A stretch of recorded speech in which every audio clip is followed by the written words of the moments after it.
football than I know. And so it's a huge asset to us to have him. And again, not just because, that's my father, but because of his experience as a football coach. And again, there's not many better out there. And Nick worked for him a long time ago. You would argue that they're probably both very different people at this point. Yeah, my dad in particular, but just the ability to have that knowledge, experience, wisdom, perspective on all the things that go on, and from top to bottom in the football process, not just the coaching. And so to have that available to us is huge. And trust me, he'll have quite a bit of input and ability to help us along the process. So there you go. Brian Callahan not shying away from the fact that having his father in the building will have a huge impact on decision-making when it comes to staff hires and maybe when push comes to shove, the NFL draft, free agency acquisitions along the offensive line.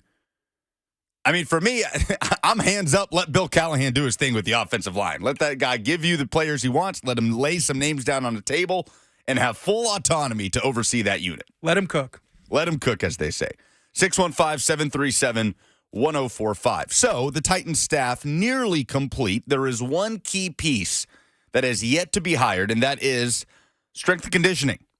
Frank Pirano off to the New York Giants. The Tennessee Titans retained the 3 strength and conditioning assistants, and Brian Callahan was asked about that last Wednesday, if that necessarily means that those assistants will be sticking around under the new strength coach. And in so many words, he essentially said, that coach will have an opportunity to come in and take a look at that staff.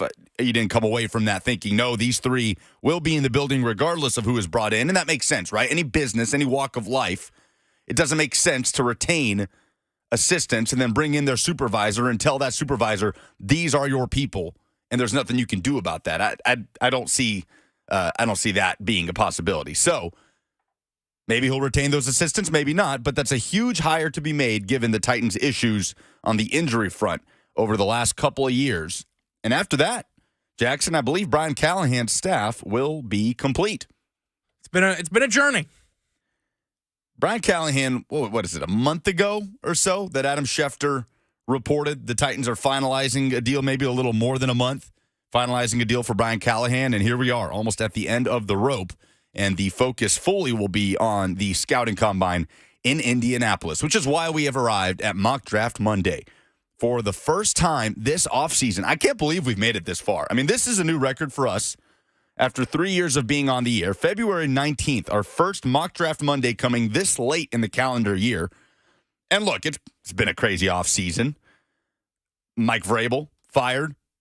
Pete Carroll let go in Seattle. Bill Belichick let go in New England. Nick Saban stepping away at Alabama. What do you think? What was the most surprising of all of those? Obviously, the Vrabel thing here, dominated our headlines for quite a while and our conversation, but just bird's eye view. Which one of those moves was the most shocking to you? Nick Saban. Vrabel's too, but I feel like there was too much smoke around the organization towards the end of the season with different reports coming out that the Vrabel not being a part of the Titans organization was not as big of a shock as Nick Saban stepping down from Alabama. Yeah, the Nick Saban one was the only one that really made your jaw drop, right? That if anybody said they saw that one was coming, then they'd just be lying to you. The Bill Belichick experience, he knew was over. I don't think people had Pete Carroll's time ending in Seattle this offseason. That just felt like a thing where he's going to go as long as he wants to go. But it does seem, as Buck has put it, he was gently pushed out with a light kiss on the forehead up in Seattle as they bring in Mike McDonald, and he's in the process of filling out his staff up there. But without question, the Nick Saban retirement has set the biggest shockwaves across football, college, NFL, without a doubt. It feels like that was the biggest headline of the offseason. But all that is behind us now, and from here on out for the next 2 months, figure we'll be doing a lot of draft talk on this radio station, and there's a lot of ways to go when it comes to the Titans. But we're going to keep it at the top of the draft, in the top 10, taking a look at the prospects you should be thinking about for the Titans with that number 7 overall pick. Maybe get a glance at the NFL scouting combine, who was snubbed, who is going to be in Indianapolis. And we're going to do all of that with Justin Melo of the Draft Network next on 104.5 The Zone.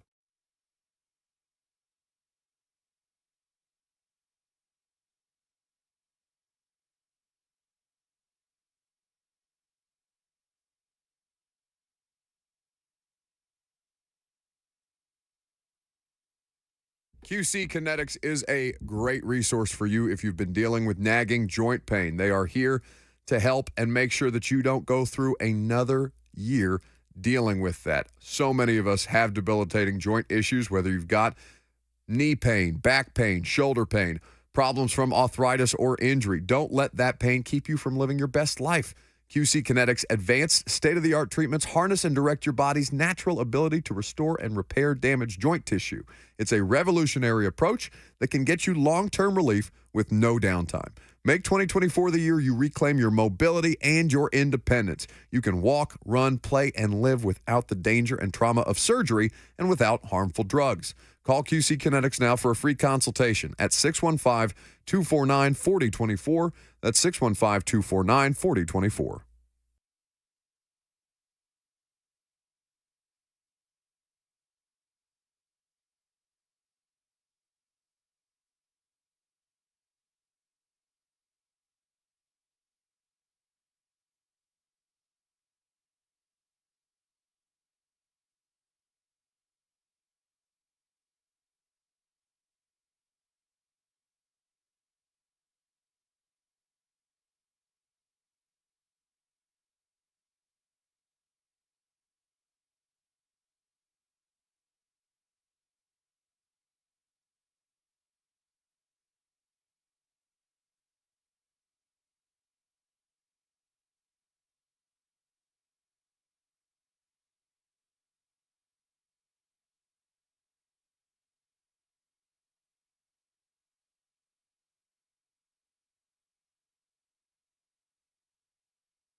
First mock draft Monday of our offseason as we dive into the 2024 NFL draft in earnest, but I know that our next guest has been doing that for quite some time. Justin Melo of the Draft Network, Broadway Sports Media, joins us on 104.5 The Zone.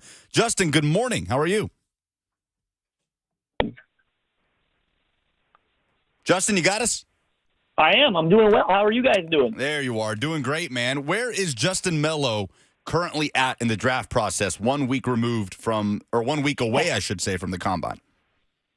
I am happy with my process so far. We're about 100, 110 players deep into the scouting report. Spent the last few weeks familiarizing myself with everybody that was going to be at the Senior Bowl. I thought that was an important part of the process because if you look at last year, I think it was more than 100 players were drafted from the Senior Bowl. I think it was the first year they achieved that. So I am knee-deep into these 4th and 5th round prospects at this point in time. And when it comes to the Combine, were there any 321 players invited? Were there any snubs that were notable to you? There were a few, but I'll be honest with you, and Jim Nagy has talked about this himself. With the way NIL has sort of shaped and impacted the draft this year, underclassmen specifically, you didn't have as many snubs this year as you did last year. I looked at last year, and there were some very obvious snubs. I mean, guys that got drafted early. We had a 3rd-round pick last year that wasn't at the Combine. The Sacramento State linebacker safety hybrid, Marte Mapu, who ended up with the New England Patriots. And you had Carl Brooks, who ended up with the Packers and had a couple sacks as a rookie. So you had a lot of snubs last year. There's no way you're getting a 3rd or even a 4th-round snub, I think, from this year. But there were a couple guys that stood out to me. Linebacker from Cal, Jackson Sermon. He was a late call-up to the Senior Bowl due to injury. I thought he showed very well out there, especially because he wasn't expecting to be there, and he played well. There's a safety, Mark Perry from TCU, former Colorado transfer. He had 84 tackles last year when TCU went to the national championship. He had 4 PBUs this year. Bit of a localer, Blake Watson, the running back from Memphis, 53 catches this year, nearly 500 receiving yards. He's an effective dual-threat guy. He had nearly 1,200 yards of offense, 14 TDs this season. And I'll leave you with one final one. Jarius Monroe, a DB from Tulane. I was pretty surprised he didn't get invited. He was at the Shrine Bowl. He's a rocked-up guy, 6 foot, 204 pounds. He's been at Tulane for the past 2 seasons, right? Talking about 6 interceptions, 22 PBUs in those 2 years. A couple other guys, Willis Patrick, lineman from TCU, Joshua Cephas, the receiver from UTSA, couple DBs, Jaquan Shepard from Maryland, A.J. Woods from Pittsburgh. So there were a few that I thought deserved invites that didn't get them, but certainly not as many snubs as we normally see on a year-to-year basis. And correct me if I'm wrong, none of those players you named in the Draft Network's top 100 players of the upcoming draft. I took a look at that. Go ahead, Justin. No, none from our top 100. As I said, I don't anticipate you'll get any in the 3rd or 4th round this year that weren't at the Combine. Of that top 100, 10 of the top 50 wide receivers, 9 of the top 50 offensive tackles. We knew that both of those positions were going to be very deep in this draft class, but 1/5 of the top 100, or of the top 50, I should say, of the Draft Network's top 100 falling under those positions respectively. So for a team like the Titans that have needs at both of those spots, does it to you offer them some flexibility in that regard of what they pick at 7, regardless of what they pick at 7? There's going to be value to be found down the road for that position they pass on with the 7th pick. Yes, I do think that is true, but I think it's likelier to work in their favor if they take a tackle in the 1st round and then a receiver in the 2nd round, because as much as we talk about how deep this tackle class is, and it is, they're going to fly off the board in the 1st round. You're going to get 6 or 7 of them in the opening 32. So when it comes to their 2nd round pick, the 38th overall selection, I think all of a sudden you'd be dealing with raw prospects that sort of have the measurables to develop into something. But the Titans need someone to play right away, right? I mean, that's the situation we assume they're going to be heading into, right, the 2024 NFL draft. I know we have free agency before it, and they could add a guy or two, a bridge type of player like a Jonah Williams. They could re-sign Chris Hubbard. There are some, a couple of tackles that offer them solutions there, but there aren't any really high-level options, particularly at left tackle in free agency. And then you factor in that they don't have a third-round pick currently. That takes away some of the flexibility you just alluded to, right? Because you're going to have to get those guys with your first and second round pick as things stand. And when you look historically speaking, all pro talents at left tackle, they go in the first round. At wide receiver, you got a bit more flexibility. You can find, heck, we can go back to the A.J. Brown draft, right? A.J. Brown, Deebo Samuel, and I believe it was DK Metcalf, right? 3 guys taken in the second round at the position that proved to be, all pro type talent. So I think it's great for the Titans that both of those positions have a lot of strengths from the pool of prospects. But certainly when I look at the way they should approach it, I'm still leaning heavily towards they got to get that left tackle in the first round, and then there will be a bevy of potential receivers they could choose in the second round. How good of a left tackle prospect is Joe Alt?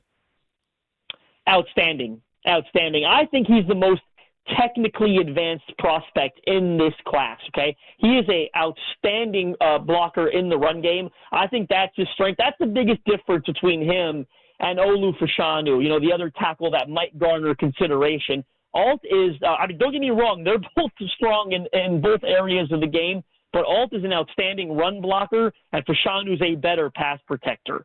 But Fashanu's the better athlete of the two. Alt is more technically advanced. He's more of a finished product right now. And that's scary considering his age. He's a super young guy that's only going to get better. You factor in hiring Bill Callahan to be your offensive line coach, and you draft a guy like Joe Alt who's already so technically advanced and has every baseline trait and not just physically but personality trait as well to be a great player in this league. You give him that kind of coaching, and you pair him with Peter Skoronski at left guard, another technically advanced guy that I think is going to get a lot better as a sophomore under the tutelage of Bill Callahan. That would be a home run pick for the Titans at 7th overall. Joe Alt is the most technically advanced offensive lineman in this draft. Yes, Skoronski factors in as much as anything, right, on the appeal of taking a guy like Alt and the idea of hammering down the entire left side of your line for the next decade if those two players pan out in the way people think they can, with that one pick of Joe Alt at 7 having taken Skoronski last year. So I ask you, though, as the discussion for the next 2 months, Justin, will inevitably turn into playmaker or tackle with that 7th pick, and we keep going back to the 2021 draft and the Bengals taking Jamar Chase over Penei Sewell, and knowing what side of the aisle Brian Callahan was in that situation. Different situation, granted, but with that being the discussion, where does the drop-off at tackle begin to you as fans start to look up and down the list? I know you said a ton are going to fly off the board in the first round. Where does that drop-off really start in your mind? Well, I think the top 5, when you Alt, Fashanu, Talis Fuaga, J.C. Latham, Tyler Guyton, those 5 for me. And then I would put the Georgia kid, Amarius Mims, at 6.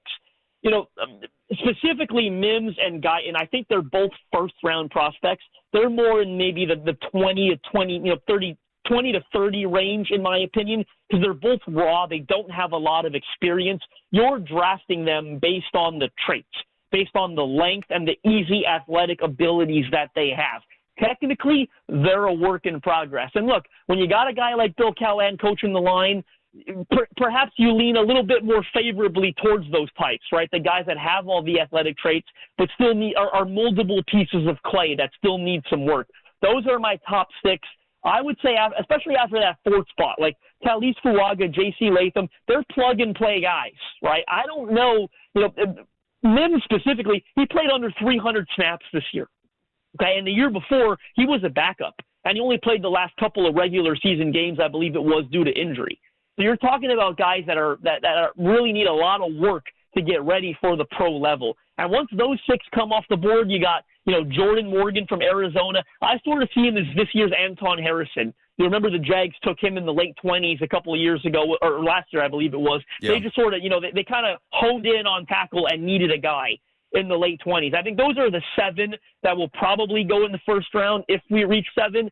Then once you get to that second round, like I said, significant drop-off. Patrick Paul from Houston, rare athletic tools, needs a lot of work. Technically right now is a bit of a mess, in all honesty. You got the BYU kid. I think he's a second-round pick as well. Maybe it depends on how you view Troy Fatanu and Graham Barton. These are guys that played tackle in college, are projected to kicking inside to guard at the next level, or even center in Graham Barton's case. But for me, I think those top 4 tackles are clear plug-and-play starters immediately. Guyan and Mims, 5'6", being first-rounders, no doubt about it, but they need a bit more work technically. And then after that, I think you've got a fairly significant drop-off. Justin Melo of the Draft Network, our guest on 104.5 The Zone. Okay, at the wide receiver position, where does that begin for you? Do you have to get a little deeper into this class before you really start to get away from day one starter type of players? Well, that's why I think the Titans would be, wise to take their tackle in the first round and maybe get a receiver in round 2. You just said it, the TDN Top 100. There are just so many great receivers in this class, significantly better than last year's class. Now, I think we got a couple of premium talents. There are no doubt about it. And there's a clear top 3, right, with Marvin Harrison Jr., Malik Neighbors, and Rome Odunze. Those are 3 premium talents. All 3 of them should go in the top 10, and I think they likely will go in the top 10. Then you start getting to the, Brian Thomas Jr. from LSU, who exploded this year as a vertical playmaker. Maybe you have some questions about why the production wasn't there the year before. It's the same thing with Xavier Legette out of South Carolina. You got Keon Coleman out of Florida State, a big-bodied guy. Maybe you've got some questions about his ability to separate. When you get to that second round, 38th overall, I see a scenario playing out where the Titans may even be able to trade out of that pick, go down 7 to 10 spots, pick up the third rounder they don't currently have, and still get an instant contributor at receiver. There are just so many guys. The 2 from Texas, Adonai Mitchell and Xavier Worthy, they could make a huge impact on this Titans offense immediately. I think Mitchell's going to be great value if he goes in the second round. I think he's got a higher ceiling than what he showed at Texas. Xavier Worthy, I think, people have soured on him a little bit. He's a great fit with Will Levis in that Titans offense. You talk about a vertical receiving threat that can take the top off the defense. We saw the way Will Levis loves to throw the deep ball as a rookie. And they don't have a guy like that right now, right? That's not really DeAndre Hopkins. So someone like Xavier Worthy, great fit. We can go on and on down the line. Malachi Corley out of Western Kentucky might be the best run-after-catch threat in this class. He's not going until probably the 45-60 range. So that's an option in a trade-back scenario. So based on the way the board's going to fall, there are just so many receivers. Choose your flavor. Whether the Titans pick at 38 or they trade down, they should be able to get an instant contributor at receiver in the second round. What's the thinnest position in this draft in your mind? Inside linebacker and tight end, I think, are 2 spots that are quite thin. Safety's not great either. But when you look at tight end, it's essentially Brock Bowers and friends. I don't know that there's anybody after Brock Bowers that, you got Ben Sinnott from Kansas State. You got Jaheim Bell from Florida State's an intriguing guy. Jatavion Sanders from Texas is one that I like. But overall, it's a very thin group. Inside linebacker, I don't even know that we get one in the first round. Jaron Cooper from Texas A&M is the best one in the class. He's got a chance. There are a couple others. Junior Colson from Michigan's a guy that I like. Jeremiah Trotter Jr. from Clemson is a very athletic playmaker. There's an underrated one at Kentucky, Trayvon Wallace, that intrigues me. Underrated one at Mississippi State, Nathaniel Watson, that intrigues me. But overall, inside linebacker and tight end, 2 very, very thin classes this year. Yeah, Junior Colson, a local guy as well out of Ravenwood High School, coming off a national championship with Michigan. Is there a prospect, Justin, that has helped himself the most in the early part of the draft process, pre-combine, when you factor in Senior Bowl and maybe just the way the conversation has changed in a positive manner? Is there one player that comes to mind? Well, because this is what I do, I'll probably give you a couple. Sure. I thought the 2 best players at the Senior Bowl, in all honesty, were the 2 players I expected to be the best at the Senior Bowl, but it was big for them to solidify that. That was Oregon center Jackson Powers Johnson and Toledo cornerback Quinyon Mitchell. Quinyon Mitchell specifically, I think, made himself a ton of money down there in Mobile. This is a guy that was put on my radar a couple of months ago. We did a great featured interview with him, I think, back in October. Did another one down there in Mobile. But the question surrounding him was obvious, right? Coming out of Toledo, how can he handle the step up in competition?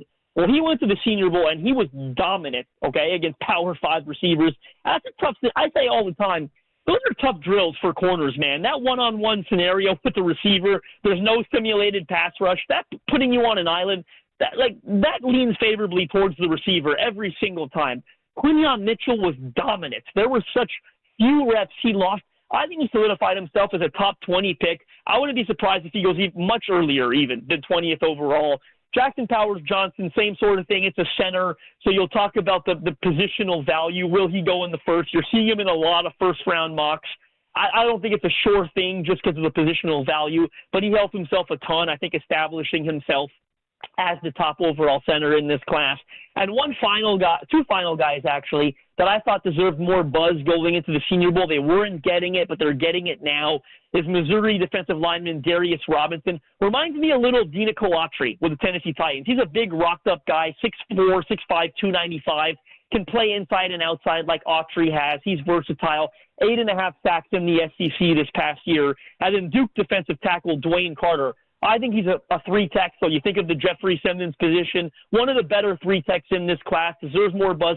Certainly the most mature, organized prospect potentially in this class. He is a pro's pro. I've had a ton of fun getting to know him over these last couple of months. So those 3 or 4 guys come to mind of guys that made themselves a lot of money already before we've even gotten to the combine. I think it's going to be interesting, Justin, over the next couple of months, how the quarterback discussion behind Caleb Williams kind of sorts itself out between specifically Jaden Daniels and Drake May, but then how Michael Penix Jr. and Bo Nix factor in, and you keep going down that list. But do you expect us to remain completely unmoved throughout the course of this process on Caleb Williams being the number 1 overall pick in this draft? Look, we all know draft season is way too long, right? Like, some nonsense is going to come up at some point. Think of the CJ Stroud S2 test. All of a sudden, he's not going as early as he should. And then what ends up happening, he goes exactly where we thought he was going to go months ago, right, before we had all that info. If you did a mock draft in January last year, you would have had CJ Stroud number 2 overall. If you did one in April, it's crazy to think about. You probably wouldn't have. You might have moved off of that because of all the nonsense and the hoopla that surrounded him. I do ultimately think Caleb Williams is going to be the first quarterback drafted. I think the Chicago Bears are going to take him number 1 overall. Right, but we've already seen he's a bit of a divisive prospect, right? There are some things with the personality traits. I think it's all nonsense, right? But you've seen the quote come up time and time again where they lost a tough game, and they asked him how he was going to cope, and he said he was going to go home and cry while holding his dog or something along those lines. You've seen all kinds of people bring up stuff that doesn't matter. It's nonsense. He is a premium quarterback in this draft. I do expect him to go number 1 overall, but you're already seeing rumors elsewhere. Right, you talk about Drake May. I've got him penciled in. I got it written in pen that he should be the number 2 pick to the Washington Commanders. But I think it was Lance Zierlein did a podcast appearance recently. You know, if you're not familiar with Lance Zierlein, analyst for NFL.com, very plugged in, said that there are teams that aren't as high on Drake May and that he could fall way down the board. So especially when it comes to quarterbacks, you're going to see a lot of discussions. One guy that I think is also deserves more hype, and I think he's starting to get it, is Spencer Rattler. You know, an old name over there, I think has rehabilitated his reputation at South Carolina.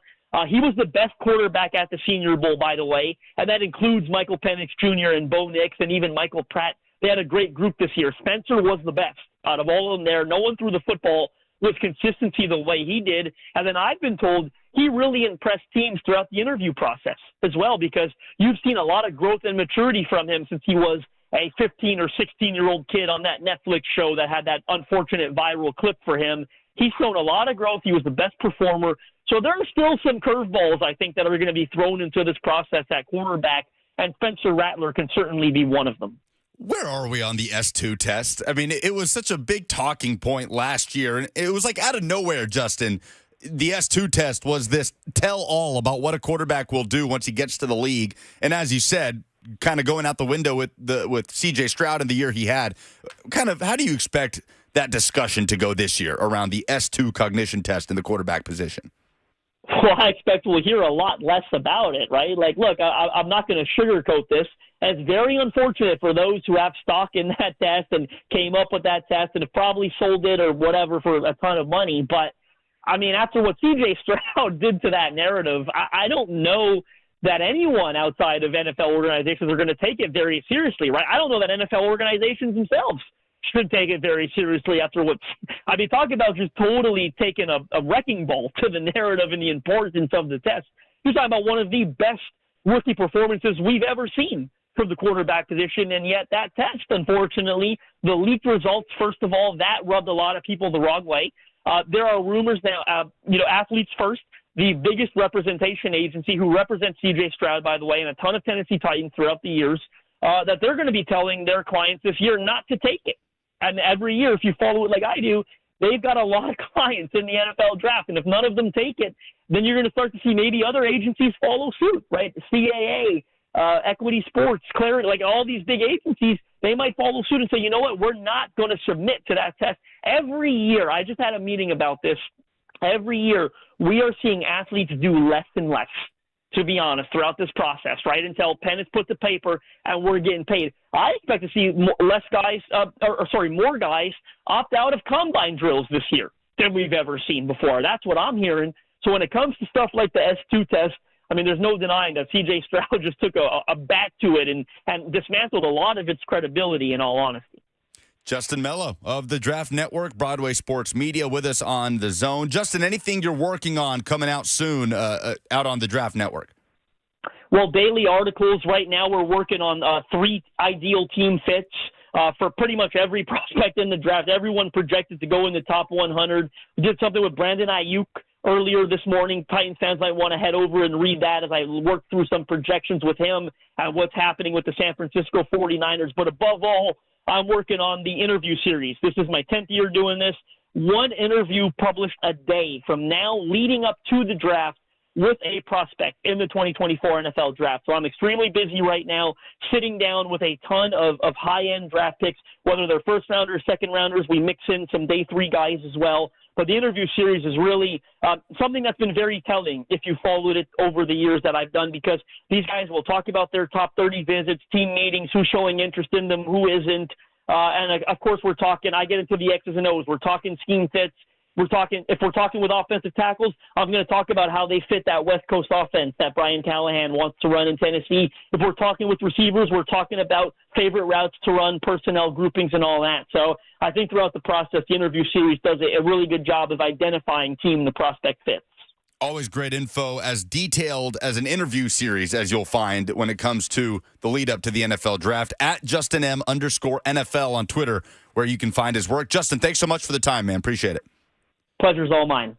Justin Melo of the Draft Network with us on The Zone. Tons of info there. We'll get back into it, especially as it pertains to the wide receiver position in the noon hour, as one Titans need that they will certainly have plenty of opportunity to address in the coming months. But for right now, Tennessee and Vanderbilt went head-to-head in Knoxville last Saturday. It was ugly, both on the men's and women's side. We'll take a look at the state of that rivalry coming up next on 104.5 The Zone.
Saw the rematch on Saturday, Tennessee and Vanderbilt at Food City Center at Thompson Bowling Arena. And the first time these teams met at Memorial Gym, it was a fight, right? 10-point lead for Vanderbilt in the first half, had a halftime advantage. Tennessee had to kind of claw back ahead, and Dalton Connect had to take over, had one of his 30-plus point performances as Tennessee gets out of there with a double-digit win, but not dominant, I don't think. Don't think you could put it in those terms a couple of months ago. Saturday was a different story. Vanderbilt walked into Knoxville, and this game felt like it was over basically from tip-off. 88-53 the final. Jackson, when to you did this game feel over? I feel like I watched this game with a couple buddies at a restaurant. You know, I looked up at one point, and they're just all of a sudden up like 23 in the first half. I was like, oh, so you know what the line was pregame, right? Do you know what the betting line was? 20 in that neighborhood? 20, which is crazy for a college basketball. Yeah, it's really for high. A conference matchup. And it's similar to what the line was at Vanderbilt when Tennessee traveled to Memorial Gym earlier this season. And Vandy obviously covered on that night. Did not cover. Did not even. They were down 40 early in this. This game could have been much uglier than a 35-point loss for Vanderbilt. Much uglier. It was 35-8 at some point. Tennessee went on a 19-1 run. At some point, it was 51-20 at halftime. And, you know, balanced scoring for Tennessee. Got a chance to rest a lot of starters, all 5 starters on Saturday in double figures. Ziegler and Connect led the way with 14 points apiece, 5 assists apiece, 4 rebounds for Dalton Connect. But, you know, I looked at that game less as a statement on where Tennessee is and more on a statement of where Vanderbilt is right now. Look, it's the most dominant win of the SEC slate for Tennessee. But when it comes to Vanderbilt, I think of the same word that came up during the second half of Tennessee's win against Arkansas. Lifeless. And that couldn't help but be the word that came to mind. What did you say to me earlier today about Vanderbilt basketball? It used to be funny, but now it's sad. Now it's sad. It's gotten sad. And that's coming from Tennessee graduate, Tennessee fan Jackson Williams. Look, I think Jerry Stackhouse is a good basketball coach. It's clear that his peers have a ton of respect for him in the SEC and the stuff that he runs. And for the most part, with Stack, I think his kids play hard for him. And I get that that's tough to say coming off an 88-53 loss, but Saturday, Vanderbilt just looked like a team that knew it was outgunned. It's a massive talent acquisition issue right now at Vanderbilt, losing their best players to the portal and just being unable to fill those spots. Lee Dort and the legal situation around him was a big blow, but Jordan Wright's having a good season at LSU. Texas is having Dylan Dessou is having a good season at Texas. I'll say this. Again, I think Jerry Stackhouse is a good basketball coach. But if Vanderbilt runs it back with Stackhouse next season, how do you take that in any way except they don't care about the product that's being put out there? There's no other way to take it. Even though I think Jerry Stackhouse has brought good talent to Vanderbilt. I mean, he had Darius Garland not too long ago. Scottie Pippen Jr. was a great talent for that program. He's brought in good talent. It just, I mean, this year the wheels have completely fallen off. Well, Garland did not play for Jerry Stackhouse. He didn't? No, Garland was a Bryce Drew player. And that was unfortunate because that was a situation where Bryce Drew brought in the highest rated recruiting class in Vanderbilt basketball history. That was a talented team he brought in, headlined by Darius Garland. He goes down early, and what follows is, I mean, the worst season in Vanderbilt history, winless in the SEC. So it's been a downhill slide since then, and Vanderbilt has the second longest active streak in the SEC of not making the NCAA tournament. I know Chris Lee does a great job covering Vanderbilt sports, also a podcast host at Southeastern, but VandySports.com was on Ramon, Kayla, and Will this morning saying that, you know, last week Vanderbilt was not necessarily in that mindset of moving on from Stackhouse, but it's gotten bad. It's gotten bad. And look, 5 straight seasons without an NCAA tournament experience. This will be the 5th straight. Vanderbilt has no, unless they go on a crazy run and win the SEC tournament. At a place where that should absolutely be the expectation. Absolutely should be the expectation at Vanderbilt. Not making the tournament should be considered a disappointment of a season for Vanderbilt basketball, and they haven't made a tournament since 2017. So I don't know that there's another school in the SEC that would accept 5 straight seasons of no NCAA tournament. South Carolina let Frank Martin go after 4 seasons of it. Or 5. No, I think they went, I think after the 5th season of not making the dance, they let go Frank Martin. And he had the equity of a Final Four run in his back pocket. Is there a program that comes to mind for you when you think about a school in the SEC, as good as it is now, when it comes to basketball and the investment that's been made? Is there a school that comes to mind for you that's just shown you it just doesn't prioritize the sport? No. The league is good. You know, even if you look at the down teams this year other than Vanderbilt, you look at Mizzou. Mizzou is a really solid team. Knocked Tennessee out of the SEC tournament.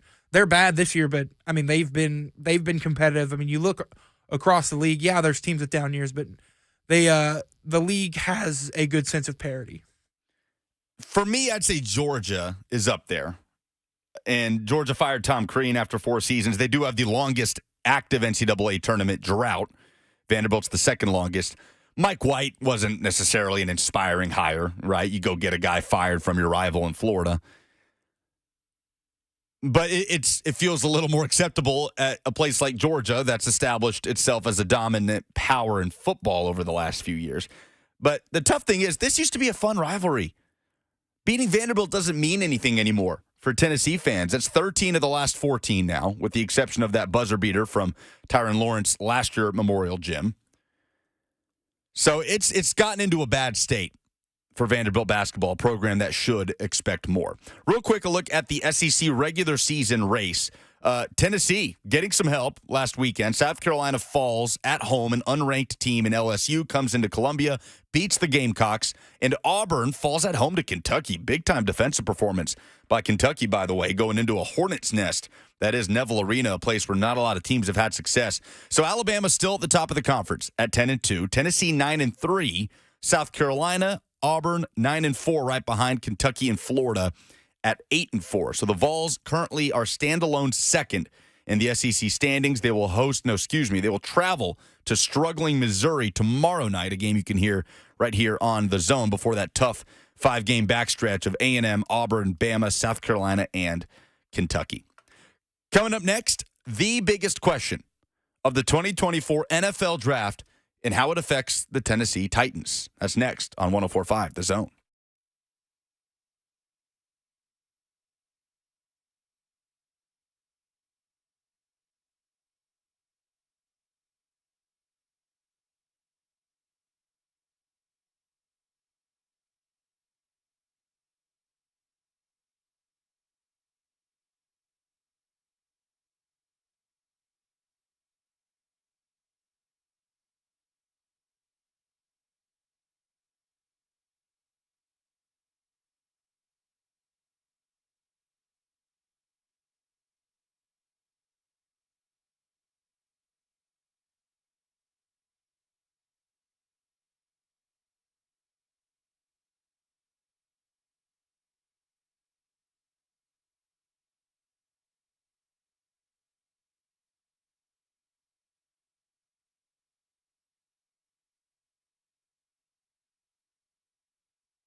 It is 11:02. Good morning from the 104.5 The Zone Studios. I'm Jackson Williams. In case you missed it, Titans filled their last coordinator vacancy. On Friday, they hired Colt Anderson to be the special teams coordinator.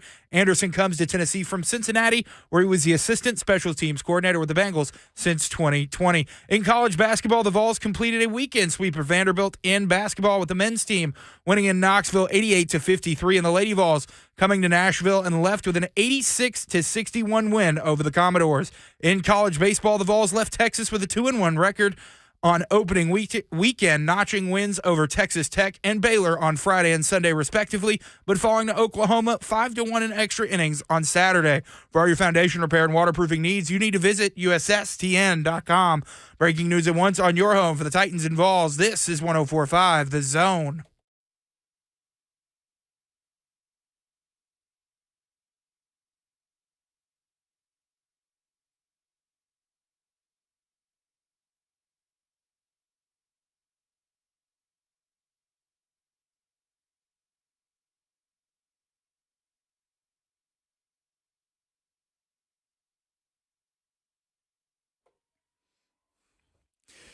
You know, it's rare that we can go into the NFL draft or at least go through the process of the NFL draft not quite knowing what's going to happen with the number one overall pick.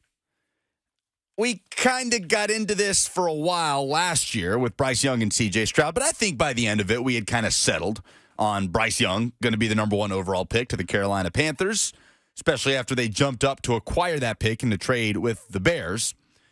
And that comes back around to 2024 because the biggest question of the NFL draft right now goes back to that trade and the fact that because the Carolina Panthers were the worst team in football in 2023, the Chicago Bears hold the first overall pick, and we have no idea what they're going to do with it. Welcome back. I'm Lucas Panzica, in for Buck today. Jackson Williams on the other side of the glass. 615-737-1045 is how you jump in. Also on 1045 The Zone TV, YouTube, Facebook, Twitter, and Twitch. The F&M Bank chat active on this President's Day Monday. Jameson says it'll be interesting to see how things change after the Combine. Talking to Justin Melo of the Draft Network, he joined us in hour one. You can go back and listen to that interview on the podcast, The Buck Rising Show. Great stuff from Justin, detailed as always, tons of info on prospects across the board. Justin does not seem to think there will be any movement from Caleb Williams as the number one quarterback in the NFL draft. Justin also believes that the Chicago Bears will take Caleb Williams out of USC with that number one pick. Where do you currently stand on this, Jackson? If you had to say right now what the Bears do with that top pick, do they keep Justin Fields, trade back, try to find more draft capital, or do they stick and pick and start over at the quarterback position? I've gone back and forth on this. I think they should take Caleb Williams because I feel like, you know, when the Titans started Will Levis, a lot of people were saying all you need to see is flashes of, you know, being a promising NFL young quarterback. And I feel like Justin Fields he's going into year 4. And I feel like all we've seen is flashes. We haven't seen him be able to really put it together. We've seen flashes and we've seen really solid games, but we haven't seen him put it all together. I agree. 3 seasons into his NFL career, what can you say you confidently know about Justin Fields as an NFL quarterback? Elite runner. Which is funny because that was not his game in college. It is not. It was not. But in the NFL, he is an elite running quarterback. And he was always an elite athlete. We knew that coming out of high school and a 5-star prospect. And, you know, Georgia would put him into these packages and try to find creative ways to put him on the field. If anything, just to get him to stay. It didn't work. Specifically, I think about the trick play tried by Kirby at a weird time in the second half of the SEC championship against Georgia against Bama a few years ago that goes terribly wrong. Alabama wins. I believe that was the Jalen Hurts coming off the bench for Tua game. Justin Fields goes to Ohio State, excels as a pocket passer in Ryan Day's system, and then gets to the NFL and just blossoms as this dual-threat quarterback. And quite honestly, that seems like the best tool in his tool bag is the ability to take off and run.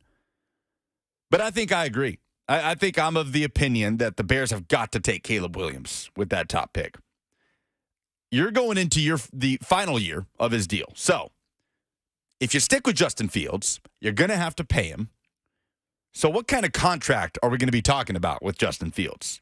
Are we talking about Daniel Jones, 4 years, $160 million? Can we say with confidence that Justin Fields is a better quarterback than Daniel Jones? No, Daniel Jones won a playoff game. Justin Fields has not sniffed the playoffs. 615-737-1045 for you to jump in. If you don't know at this point if he is the answer, then I do think you got to cut ties with Justin Fields. Take the best quarterback prospect in the draft. And the Bears are in this situation that you don't see too often, right? A talented young quarterback in place, because there's no question Justin Fields is talent. We're not going to deny that.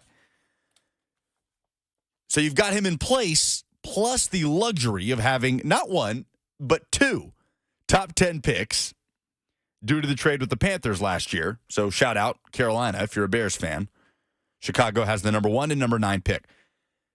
Not to mention the opportunity to start over with a quarterback at the beginning of a rookie deal, with a quarterback that is a better prospect coming out than Fields was. But to be honest, that's not even the main point for me. Having the quarterback on the rookie deal, like, there's no question it helps. And it's going to accelerate your rebuild because obviously if you get rid of if like you decide you're taking Caleb Williams, you're going to get rid of Justin Fields and you're going to have an opportunity to get even more draft capital to accelerate a rebuild around Caleb Williams. Sure. And that's always going to be a point, right? The ability to have that spending flexibility, and by drafting Caleb Williams, obviously you have that. But for me, that's not the main point of why you do this, right? Because there's no question having a quarterback on a rookie deal, being able to pay around your roster helps. It has helped teams get to the Super Bowl.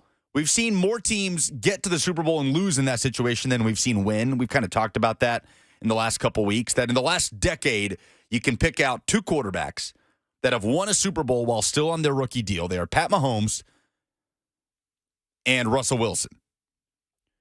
Now, Joe Burrow got there. Jalen Hurts got there. Brock Purdy got there. But we act like it's this requirement that if you want to win a Super Bowl, your window has got to be when your quarterback's in his rookie deal. It helps, but finding the right quarterback is far more important than just having that spending flexibility. That ability to balance out your roster financially means nothing if your quarterback is not the guy that can get you there. And when you pay that quarterback, he's still going to be the guy that can get you there. So by drafting Caleb Williams, I think the Bears could accomplish both. I think they could accomplish bringing in a quarterback that can bring you to that level just based on the talent profile and what we know of Caleb Williams, and starting over with a quarterback on a rookie deal and being able to spend elsewhere using that number 9 pick elsewhere as well. Taylor on the F&M Bank chat says, you take another shot with Williams if you're the Bears. How often do you get the opportunity to draft first? Twice for the Bears in the last 2 years. Now, the Bears don't have a ton of draft picks. They only have 6. They're going to be able to address other needs. And if they've got faith in Justin Fields and they were to trade back, think about what they could get for that number 1 pick. The amount of teams that would be climbing over each other to go up and get Caleb Williams to be their franchise quarterback. I mean, Washington comes to mind of even just going up that 1 spot and what the Bears could get to be able to address other things around Fields. But if you're not convinced 3 years in about Justin Fields, doesn't it turn into a no-brainer? Go get the best prospect since who? If you even need to have these discussions, I think you should take the shot with Williams. So how does it affect the Titans? Let's say the Bears stick and pick Williams at 1. That would likely lead to the Commanders going quarterback at 2, whether that's Drake May or Jaden Daniels. We'll have the next 2 months to work through all that. Let's say the Patriots go quarterback at 3. And then it's Arizona, LA Chargers, Giants, and Titans. We've talked a lot about Joe Alt, but how confident are we that Joe Alt is available at 7? At Arizona, I'm not going to act like I know the ins and outs of the Cardinals draft needs, but feels like wide receiver is pretty high up there. Yeah, if Marvin Harrison Jr. is there, they're 99% going to take him. Chargers and Giants after that, I know that left tackle, the offensive line, was just as bad, if not worse of a problem for the Giants as it was for the Titans. And that sounds hard for people to believe, but Titans didn't lead the NFL in sacks. The Giants did. And there was all sorts of dysfunction up in New York. So it'll be interesting. But ultimately, I think it is a no-brainer for Chicago. I think the biggest question that we have right now for the draft on what the Bears do with the number 1 pick should have a very easy answer. This is a big week for the future of the college football playoff, specifically meetings that will be taking place tomorrow with the playoffs board of managers. And coming up next, Pete Nakos, On3 Sports business reporter, will join us to talk about exactly what that means, the significance of it, also get his perspective on the potential ripple effect of what could come out of this situation between Tennessee and the NCAA. That's next on 104.5 The Zone.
Big week in the world of college football. When it comes to playoff expansion, a new deal with ESPN, and meanwhile, we continued to await a hearing, or a ruling, I should say, from the preliminary injunction hearing between Tennessee and the NCAA. A lot to discuss here, so it's why we bring in Pete Nakos of On3 Sports, their business reporter. Pete, how are you? Thanks for being here. I'm good. Thanks so much for having me on. Well, look, we'll jump right in here. Tomorrow, the College Football Playoff Board of Managers votes on a 12-team playoff format. How did we get to this point, and what is the expectation for the conclusion that might be reached tomorrow? Yeah, I think if you're going to trace back where this all started, right, it really started when the SEC poached Oklahoma and Texas from the Big 12, and it's kind of continued to snowball from there. And, obviously you have to look at what happened in the Pac-12 this past summer and everything. But yeah, it's been 72, we're going on 50 months or something like that now, how it's kind of gotten here. And obviously the 12-team playoff is a model right now where the top four teams hit the automatic qualifiers, and some athletic directors are hoping for that 5 and 7 model. And that's really what they're voting on tomorrow. Now, how does it go down? I think that kind of remains to be seen, right? The Washington State President Kirk Schultz is going to make a presentation, I believe, tomorrow or Wednesday, where the Pac-2 would still be getting money from the college football playoff like it was a major conference. And some people have viewed that as a roadblock in the voting process. So I don't know if it's a surefire deal. I think that everything will be really interesting how it kind of comes together. And obviously, I think the other thing we have to remember, too, when we talk about this is, as of right now, nothing's been signed. So after the 2025 college football playoff, nothing is a guarantee of what's really going to happen. So could you take us through the difference between the 6+6 model and the 5+7 model that seems like it's being discussed tomorrow as part of several other discussions? Right. So the 5 and 7 model, well, let's go back to the 6 and 6, right? So that means, you have like the 6 automatic bids and then the 6 at large, opposed to the 5 and 7 model where you would have the automatic bids for the 5 conference championships and then the 7 additional at large bids. And what that really goes down to, right, is the way this is all kind of simmers down is the SEC and the Big Ten probably have like 10, 11, 12, give or take of the top brands right now in college sports. And the 6 and 6 model does not really create as many at-large bids as there could be for those two conferences, right? And you think of all the big brands in college sports, right? And they're in those two conferences. So that's really what this all kind of comes down to. So how does the Pac-12 factor into this? If we're looking at a potential 5 and 7 model, are we still looking at the Pac-12 as a Power 5 conference where a winner between Washington State and Oregon State goes to the playoff? Like, how are we supposed to look at the Pac-12 and just how it factors in here? Yeah, that's really tough, right? Because at one time a lot of people kind of want to discredit them, right? Because they're down to 2 schools. But at the same time, the way the College Football Board of Managers is constructed right now, they have a lot of power. And there's a certain time frame right now where they need to add, I think, about 8 more schools to be formally recognized as a power conference in the future and sit on that board of managers. But they still are in that time frame right now where they're on that board, and that gives them a vote. That gives them a lot of power. And for the 5 and 7 model to be put through, it has to be in complete unison. So if anyone votes against it, and that's what's happened with Kirk Schultz, the Washington State president, it could hold that up. In cases like this, are we operating under the assumption that the SEC and Big Ten partnership means they'll be aligned on things like college football playoff format? Like, when do you expect that partnership to actually affect things about the composition of the sport? That's a great question. The partnership, like, I can guarantee you that Greg Sankey and Tony Petitti saw eye to eye on everything with the college football playoff before this partnership really came to exist. So I don't think it makes an impact on the CFP. I think where this relationship really makes an impact is, okay, what does the future of college sports and more importantly, probably the future of elite college football sit? And that's, I think, where this joint advisory group between the SEC and the Big Ten, I think that's where the focus will be. And it kind of all goes back down to, man, it's like where all the money is right now in college sports, and it's in the SEC and the Big Ten. So it sounds to me, Pete, like you're saying powers like the Big Ten and SEC are ready to move forward when it comes to establishing the exact format of what the 12-team playoff will be, and it's the Washington States of the world that are kind of holding this back in order to be a part of the puzzle moving forward. Is that kind of an accurate assessment of what's about to take place? That's completely accurate. And I guess if you look through it from a different angle too, right? If you're a Washington State or Oregon State right now, like, yeah, of course you're going to do everything you can to still get some money and still have a seat at the table, right? Everything's been taken from you, and this is kind of one of those last-ditch efforts to make sure that you still have some power in this landscape. Pete Nakos, college sports business and transfer portal reporter of On3 Sports, with us on 104.5 The Zone. So, Pete, as we await the ruling from the preliminary injunction hearing between Tennessee and the NCAA, what's been your neutral perspective on this battle, the war of words from Donnie Plowman, Danny White on the Tennessee side, and just kind of how this is being perceived for someone like you that covers the business of college football from a neutral perspective? Yeah, I spend so much time thinking about NIL and everything, and I guess the way I view it is it's a really interesting lawsuit because what it really boils down to is, right, if Tennessee and Virginia win those two state attorney generals, I mean, the NCAA is really going to be powerless to govern NIL. And, I mean, if you want to go big picture too, right, like, does NIL really play a part in the future of college sports? Like, I think we're headed more towards employment and revenue sharing. But I think that this lawsuit, right, if the NCAA does lose the power to govern NIL, I think it only speeds up the future, and the future probably arrives a little bit sooner. So, yeah, I mean, I don't want to say like the future college sports rests on this, but I do think that if Tennessee and Virginia win this, the ramifications could be massive for the NCAA. Now, when you say win this, are you talking about the ruling that we're awaiting to hear from the Eastern District of Tennessee, or are you talking about the case kind of as a whole? I'm talking about the case as a whole, right? The preliminary injunction, like, I know there's a lot of eyeballs and focus on that, but at the end of the day, it doesn't really matter. I think what matters is the outcome of this lawsuit. And the judge in the Eastern District of Tennessee has already written in his temporary restraining order decision that the plaintiff, right, the attorneys general and Tennessee and Virginia already make a really good case to win the antitrust lawsuit. What we're waiting to see in this preliminary injunction is if Tennessee and Virginia were able to prove that there's irreparable harm done by the NCAA. And that was, if you want to go back a little, that has everything to do with why Josh Heupel's declaration to the court was so important. So let's say the preliminary injunction, and that's granted in favor of Tennessee and Virginia, and NCAA NIL rules freeze in the meantime while this case, or until this case is concluded.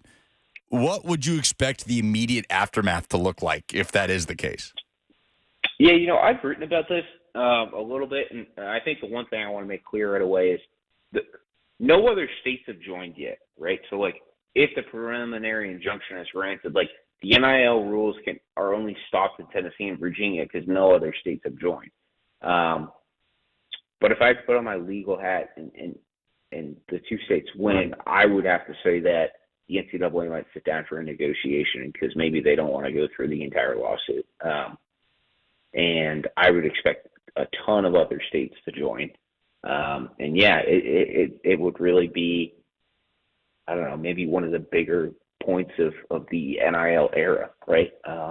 Everyone wants to talk about winning on the football field and giving money and everything and the collectives, and it's all very important. But, I mean, all of a sudden, I think college football, college sports would change overnight if Tennessee and Virginia win this preliminary injunction.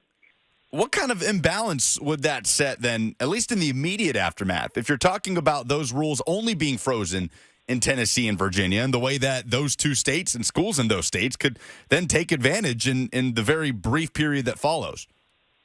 Yeah, I mean, it'd be a massive advantage. And I know the attorneys general in those two states, and I'm sure you've read this too, right? They've talked about in their filings how they don't want to it's not to be pay for play for an inducement or anything, but I mean, simply put, man, like, I don't know how it wouldn't be that if all of a sudden the NCAA can't enforce its NIL recruiting ban and for high school recruits in the transfer portal. I think all of a sudden everything looks even more professionalized than it is right now.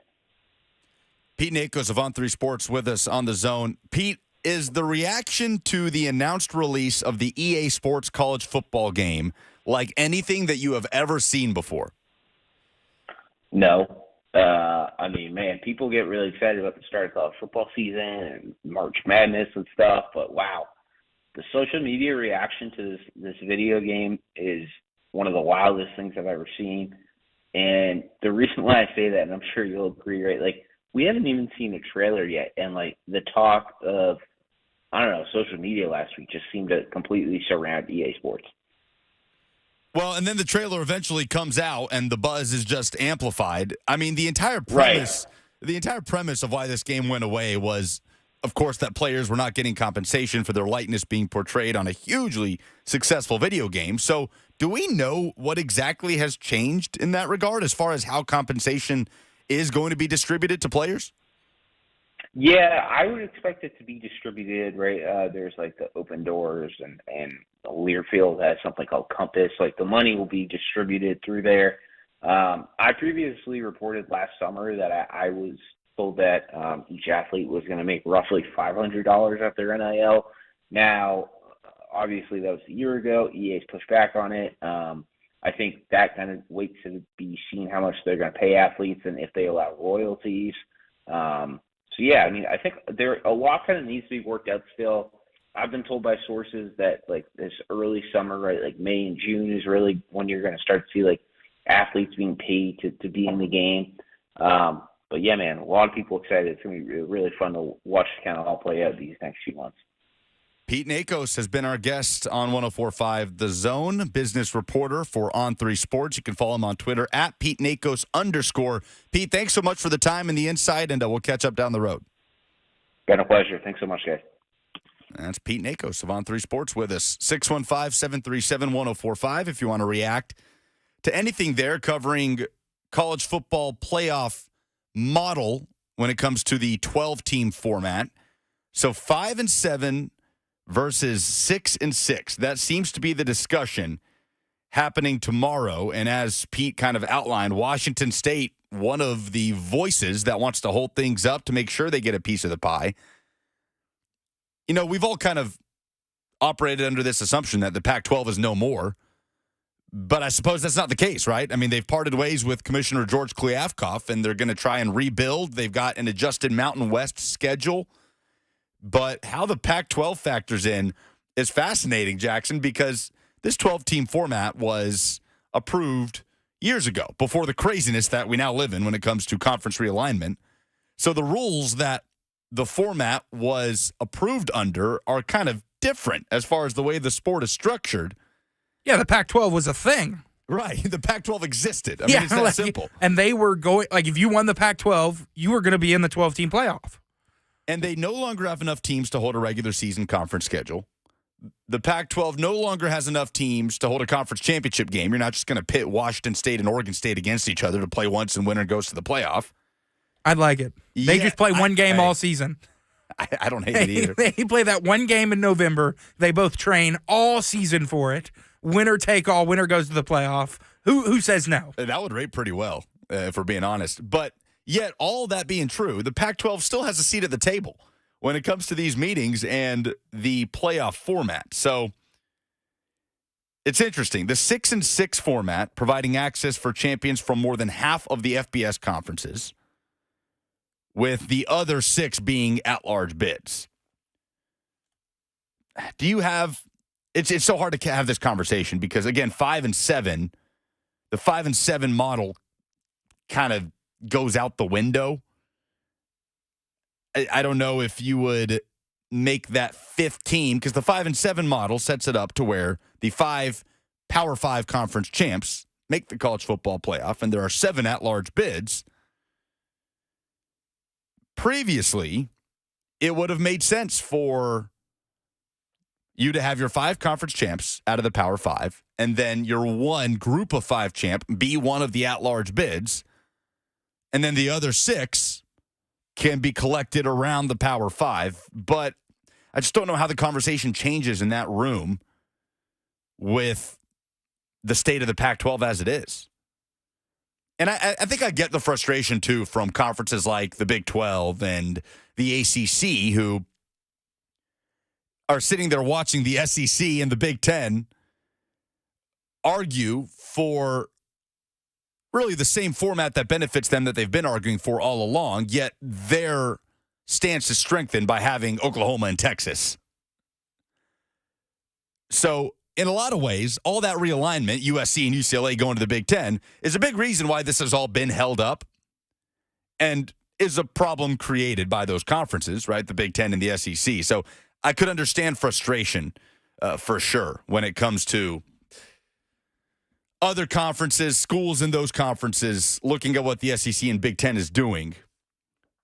But it's going to be interesting. We'll see if anything does come out of those meetings with the College Football Playoff Board of Managers tomorrow.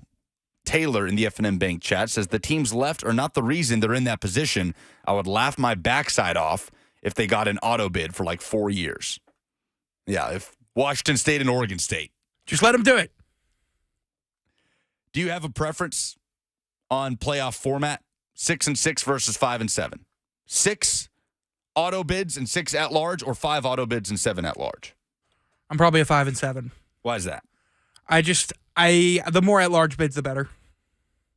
More opportunities for potentially, because like you've looked around college football, and I feel like there's better teams who have missed the 4 teams that definitely would have been at large bids rather than auto bids.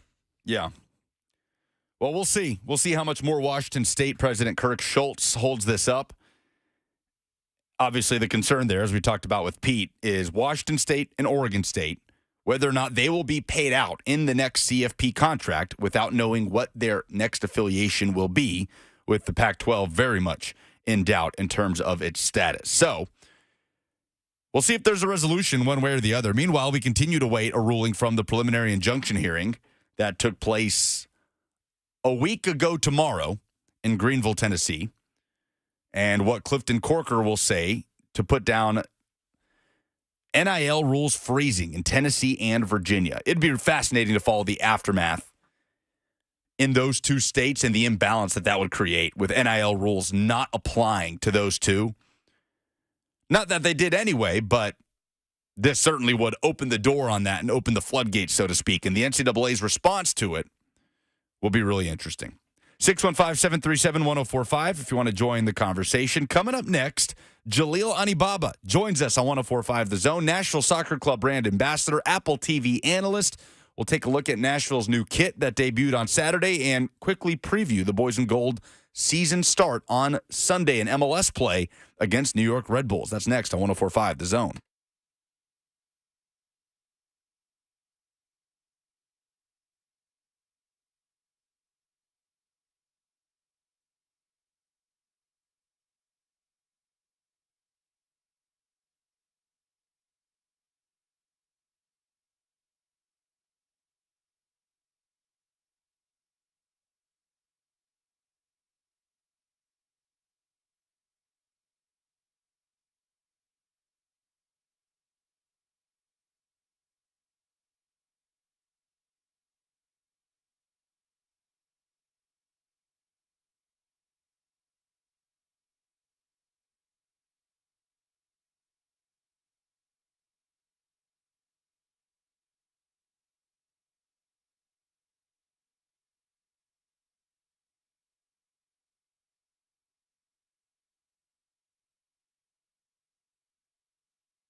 As of Thursday, Nashville Soccer Club is back on Sunday. It'll be the MLS regular season after a CONCACAF Champions Cup debut down in the Dominican Republic on Thursday. Our next guest you heard on each and every radio broadcast of Nashville Soccer Club on 104.5 The Zone last season. He is now Apple TV's own Jalil Anibaba joining us on The Zone. Jalil, what's happening? My brother Lucas, what's good? Everything is great, especially when the MLS season is finally back. 2024 is going to be a beautiful one. How's your morning going, bro? Morning's going great for a lot of the same reasons. Now, for those who don't know, Jalil remains with Nashville SC as a brand ambassador with the club. You'll see a lot of him on Nashville SC produced content, as well as on Apple TV, flying around the country, broadcasting games as an analyst across Major League Soccer. Jalil, here we are, man, just a few days away from Nashville's CONCACAF Champions Cup debut. Of course, a tournament that they qualified for by reaching the League's Cup final in 2023, less than a week away from the first MLS match day. It was only October that you and I had Nashville's playoff exit against Orlando. How long into your playing career did it take you to get into that rhythm of knowing how much time to take off and when to snap back into the mindset of starting a new season when it's such a quick turnaround? Yeah, I mean, that's kind of the beauty of preseason. It forces you to get back into gear as a player. You know, luckily with how the calendar works in MLS here in North America, you have the ability to spend the holidays with your family and whatnot. But pretty much as soon as New Year's hits, you're getting yourself back into that mental gear, and then preseason takes care of the physical and everything else. The core of this team returns as far as Nashville's solidity in the back. Hani Mukhtar is the catalyst. Younger players like Jacob Schaffelberg, another season playing under Gary Smith. Where did you feel Nashville improved the most in the offseason with the moves that were made? Yeah, well, I mean, anytime you lose important players, you have to replace those important players. So you have to mention the fact that Fafa Pico exits Nashville SC. He had an amazing 2023, and the former captain Dax McCarty, his era has ended with Nashville SC. But the onus is on the club to replace those players, and I feel that they've done a good job in doing that. Bringing in Drew Yearwood from Red Bull is going to be a huge undertaking for the club, and also a player who can really solidify that midfield. He's youthful, he's bright, he's also extremely intelligent on the pitch. And then on the wing, to replace the Fafa Pico, you have Tyler Boyd. He's shown what he can do in this league at an extremely high level with the LA Galaxy. And those two players specifically are huge additions. But you also have to talk about Mackenzie Gaines as well, coming over from Charlotte. He's a speedy winger who I've played against, and you don't want to be on the other side of the line against him. And then the last thing that I would say is that this isn't a new player, so to speak, but Sam Surge having a full preseason with the team is something that is huge in terms of integrating a designated player into the fold. Yeah, Surge, who was just thrown into the fire during Leagues Cup last year, right? Coming over mid-season from England, has a great debut, a great Leagues Cup run, picks up an injury immediately after the tournament, and now back to full health as he gets the benefit of a full preseason, like you said. So how critical is that connection between Surge and Mukhtar going to be when you consider what it'll mean for Nashville's ceiling in 2024? Yeah, I mean, there's a lot of talk about Sam Surge and Hani Mukhtar getting on the same page. I'm just focused on how Sam Surge connects with everybody, really. I wouldn't even limit it to just the connection of those two. And we've seen, obviously, what Hani's able to do on the offensive side over the last four now going on 5 years in club history. But Sam Surge has the ability to poach in the box, score goals at meaningful times, and that's not just going to hopefully come through the connection of him and Hani Mukhtar. How does he connect with the midfielders as well? The aforementioned Mackenzie Gaines, the Tyler Boyds of the world, Drew Yearwoods, and of course your Anibal Godoys and Brian Anungas, Randall Leal, these types of players. I just feel that Sam Surge has the ability to connect with way more people on the pitch than Hani Mukhtar, and if that reigns true this season, there's no telling what he can do.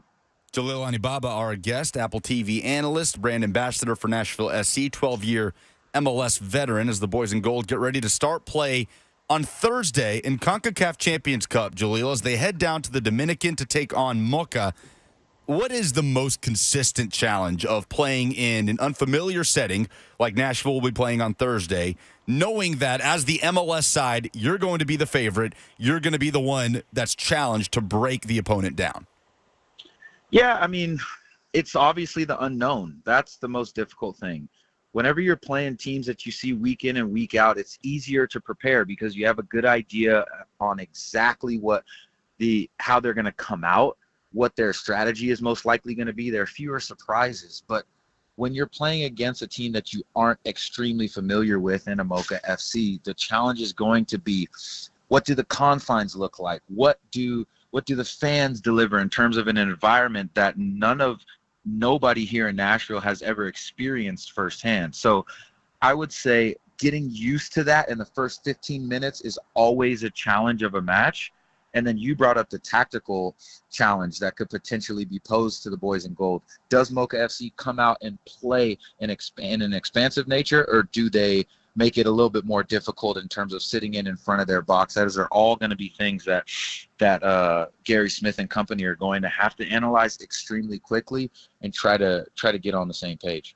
And of course, if Nashville does emerge out of this two-leg tie with Mocha and advance in CONCACAF Champions Cup, Jalil, another matchup with Inter Miami awaits. Now, Miami has obviously taken all the MLS headlines over the course of the offseason. They've continued to add the star power and just that allure of a potential Leagues Cup final rematch at Geodis Park with Lionel Messi and Luis Suarez and everybody that comes with playing Inter Miami coming back to Nashville. Is that tough to remove as a seedling, even in the back of your mind as a player, when you understand that that's what awaits you if you do get out of this matchup with Mocha? No, it's not something that's tough to remove out of a player's and coach's minds. I think that's something that more of it's more talked about in the media, like we speak about it more, or fans may be keying in on that matchup before you are even looking at a Mocha FC. But in a player mentality, it's you're getting on a plane tomorrow and then you're flying to the Dominican Republic. There's only the focus on what is in front of you to make sure that you continue to put yourself in the best situation to be able to win CONCACAF Champions Cup. You're not just trying to get to another match to play against Miami. You're trying to win the tournament. That's what Nashville's focused on. And the reason why I think that they're poised to be able to handle their business in the Dominican Republic and come back for the second leg is because of the maturity of this team and the fact that they've been through a lot in 5 years and proven to be able to deal with a multitude of situations. This one should add to another chink in their armor. All right, 615 jerseys are out. They were unveiled on Saturday. You can find them on Nashville SC's website. They will be debuted this season. Nashville opening up the year on Sunday, the MLS campaign, that is, against New York Red Bulls at Geodis Park. What's the verdict? Yeah, if you're asking me, these jerseys are heat.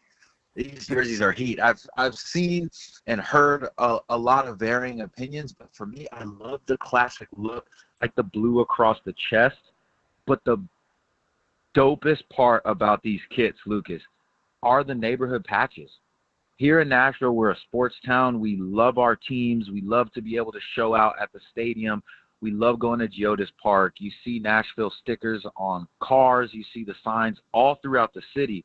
But to now be able to really rep your area, rep your locality within the 615, it's a fire idea. I live in 12 South. For me, that's the best neighborhood in Nashville. But it doesn't really matter if you live in 12 South, East Nashville, Brentwood, Franklin, Wedgwood, Houston. It doesn't matter. You could put that on the back of your kit right above your last name or your favorite player's last name, and it doesn't get better than that. I don't know another club in MLS that's doing that. And shout out to our marketing team here at Nashville SC for coming up with the idea to allow people to really show out for what they love and who they love. It really is a unique thing, Jalil. I don't know that I've seen that. You say you don't know any other club that does it. I haven't seen any professional sports organization do this type of thing where you can get a customized tag, whether it's Murfreesboro, downtown, Edge Hill, Franklin, Green Hills, Hillsborough Village, East Nashville. I mean, the list goes on and on, right? Definitely a unique aspect of this jersey and a reason to go check it out. The 615 kit. Go to NashvilleSC.com/615 kit to get yours today. Rep your neighborhood. 12 South, all right. I would submit East Nashville. Listen, We can talk about it later today. Lucas, we all know that you're an East Nashville guy. It's all good. There's plenty of representation in East Nashville. We did the jersey launch party on Saturday. I said, yo, who's out here from East Nashville? And the whole place went crazy. So there's a couple of guys on the team too from East Nashville. So you're well represented, my bro. Don't worry. Everyone is.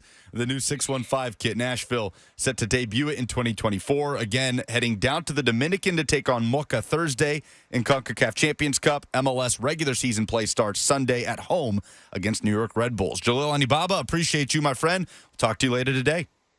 Always. He is Jalil Anibaba, Apple TV analyst, our guest on 104.5 The Zone. Can catch him on nationally televised broadcasts across the league this year on Apple TV. At Jalil_Anibaba4 is where you can follow him. Jalil will be doing a ton of content still for Nashville Soccer Club moving forward, despite joining that really talented roster of Apple TV broadcasters.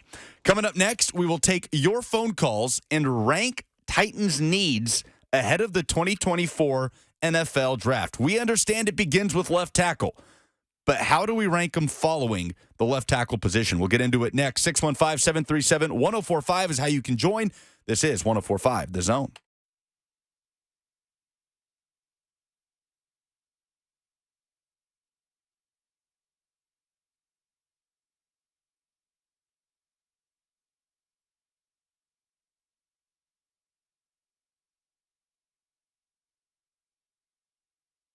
The Tennessee Men's Clinic is here to help you get right if you feel like your performance has suffered of late.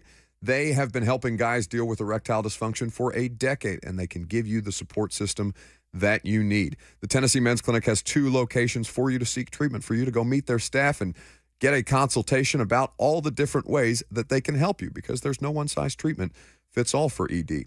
The Tennessee Men's Clinic has been doing this all day, every day for a decade, and their urologist-based practice with multiple providers has been focused on outcomes and treatments with the highest success rates. A lot of dudes go in after pills and herbals have failed. They have the multiple urologists and providers that you need in those multiple locations that I mentioned to take care of you. So get treatment for ED knocked off the list early this year. Call 615-208-9090. That's 615-208-9090, or go online to TennesseeMen'sClinic.com to book an appointment today.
It is 12:02. Good afternoon from the 104.5 The Zone Studios. I'm Jackson Williams. In case you missed it, the Titans filled their last coordinator vacancy on Friday as they have hired Colt Anderson to be the special teams coordinator.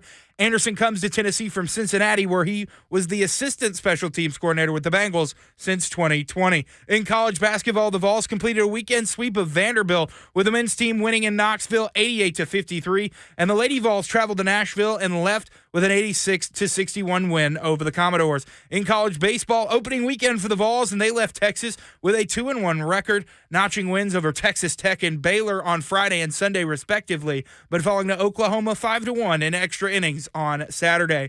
For all your foundation repair and waterproofing needs, you need to visit USSTN.com. Breaking news at once on your home for the Titans and Vols. This is 104.5 The Zone.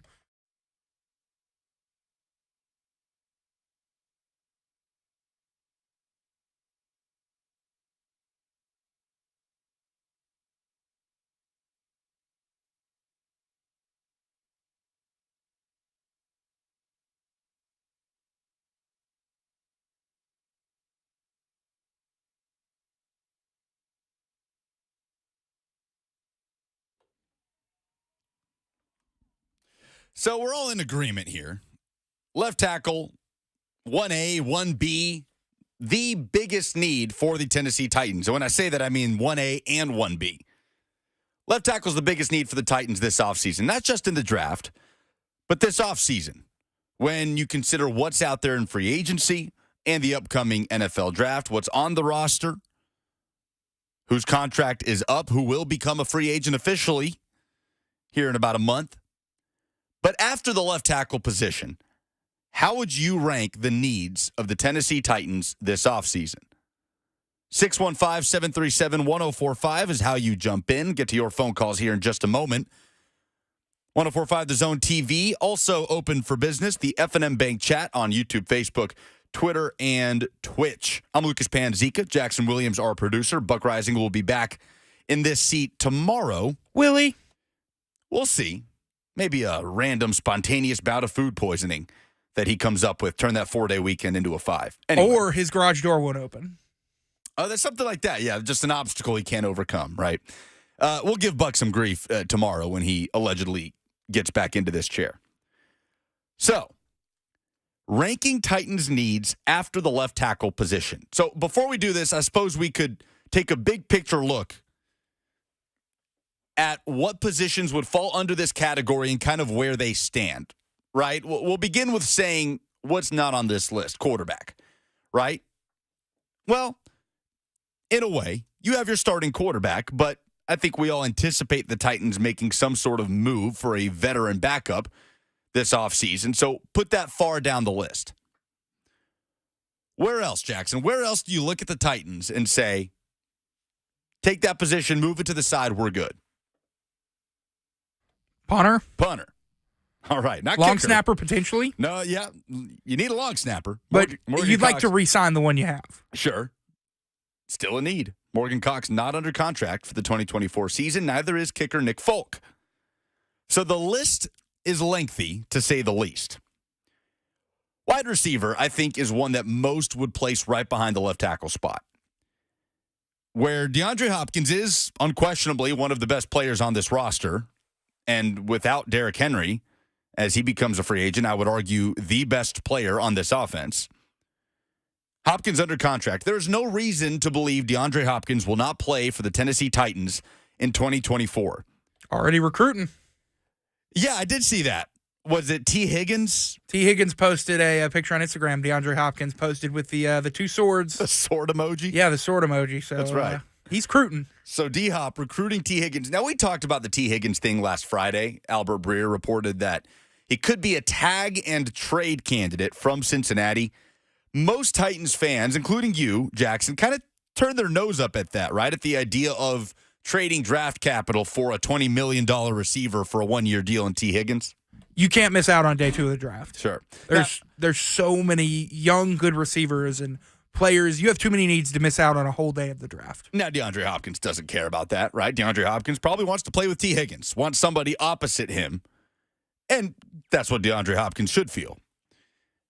Doesn't matter the circumstances. He wants good players around him in this Titans offense with 1 year left on his deal. So, Treylon Burks feels like a reclamation project at this point, going into his 3rd season. Kyle Phillips, still so much to prove in terms of health and ability to contribute on special teams, which is a huge reason why he was drafted by John Robinson in the first place. NWI is a free agent. Chris Moore is a free agent. And you have 7th-round pick Colton Dow going into the 2nd year of his rookie deal. So wide receiver pretty high up the list. Now, the F&M Bank chat has chimed in. Brandon says, after left tackle, it goes wide receiver, cornerback, defensive end / linebacker, and center. The center position is one that we have not really discussed much. I think I brought it up to you this morning. Yes. That's a massive need for this team. Huge need. I mean, Aaron Brewer, tougher than a $2 steak, but... Well, he's a free agent. Yeah. And we knew he was a favorite of the previous coaching staffs. How Bill Callahan feels about Aaron Brewer, I do not know. I know that Nick Harris, who can play center, a former Cleveland Brown, is a free agent, played in all 17 games last season, started 2. But that's just a name, right? Because you'll start to draw connections to who has Bill Callahan coached, who has worked under Bill Callahan. I don't know how the staff feels about Aaron Brewer. No idea. But he's not under contract for 2024. I don't think they have a center or even a snapper under contract because Corey Levin will be a free agent. Aaron Brewer, free agent. Morgan Cox, the long snapper. I don't think they have somebody right now who can snap the football. Cornerback. Christian Fulton, a free agent. Sean Murphy-Bunting, free agent. Roger McCreary comes back for his 3rd season. Right tackle. Chris Hubbard, a free agent. I think a big question, Eric in the F&M Bank chat says, I believe Bill Callahan can develop NPF and Jalen Duncan into legit tackles. Go get a wide receiver. I assume he's talking about the 7th overall pick. You're probably going to need more than banking on Bill Callahan turning Jalen Duncan into your left tackle of the future. I think you need more than that to protect who you want to be your franchise quarterback in Will Levis. They're going to have to compromise somewhere on the offensive line, right? It's a massive overhaul. There's really only one player that you look at with any degree of confidence and say, he's going to come back, he's going to start games next year, and that's Peter Skoronski. Now, I don't think there's much of a reason to move on from Daniel Brunskill. Jalen Duncan still in his rookie deal. Same goes for Radens and NPF. But you're going to have to compromise somewhere, whether that's at right guard, and that's Brunskill's spot as a starter. We'll see. The free agent list is certainly lengthy. Defensive line. Outside of Jeffrey Simmons, there's a lot that needs to be done with this unit.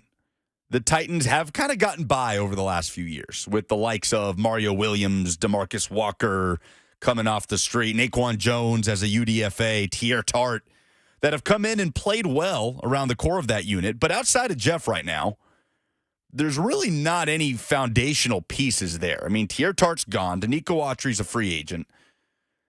Bill Callahan defensive line. I was reading Bill Callahan's name on the chat. Defensive line, probably a bigger need than people think at first glance because you look at Jeffrey Simmons, the big money player. Titans need to build a unit around him. So again, the list is long. Brandon in the F&M Bank chat, Jameson says this is going to take a few years. Brandon says, get a left tackle first round, trade back in the second round to get both wide receiver and cornerback help. We'll get a little into that as well, the opportunity to fill that wide receiver need. Because I think Justin Melo has kind of turned me on that. The discussion between left tackle and wide receiver playmaker, if you include Brock Bowers, however you want to put it, at 7 is going to be an interesting one because of Brian Callahan's past experiences with Cincinnati and what they did with Jamar Chase. But I think I am more and more leaning towards left tackle at 7 because of your inability to really get a day 1 starter in day 2 at that position. Where at the wide receiver position, I think there's some more flexibility there. We can get into it. Some audio from Justin Melo from hour 1. Safety. Olivia in the F&M Bank chat says, do we only have Amani Hooker at safety? Elijah Molden comes back. a guy that has shown some versatility for the Titans along the defensive backfield.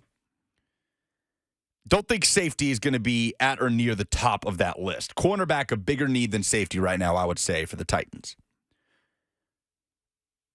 615-737-1045. Matt in Knoxville is up next. Wants to talk about another position of need for the Tennessee Titans. What's up, Matt? Hey, Lucas.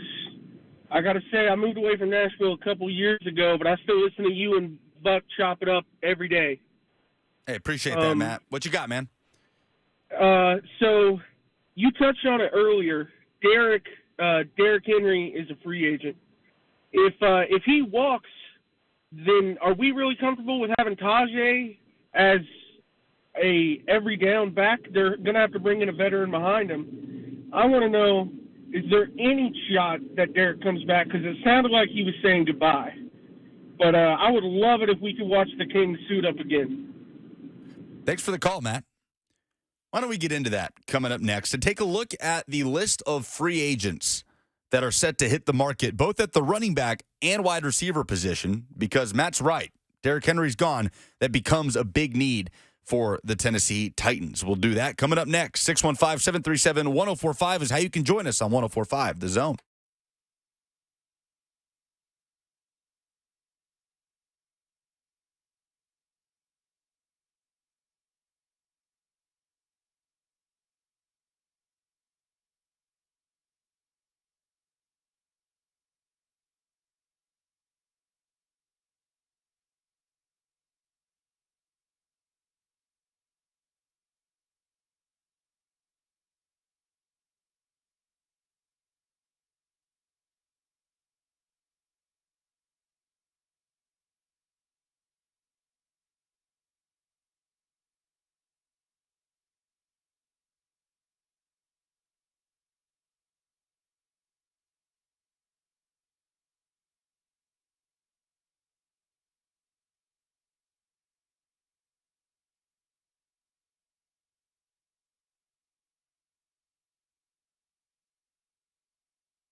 So, how do we discuss the running back position as it pertains to Titans' needs?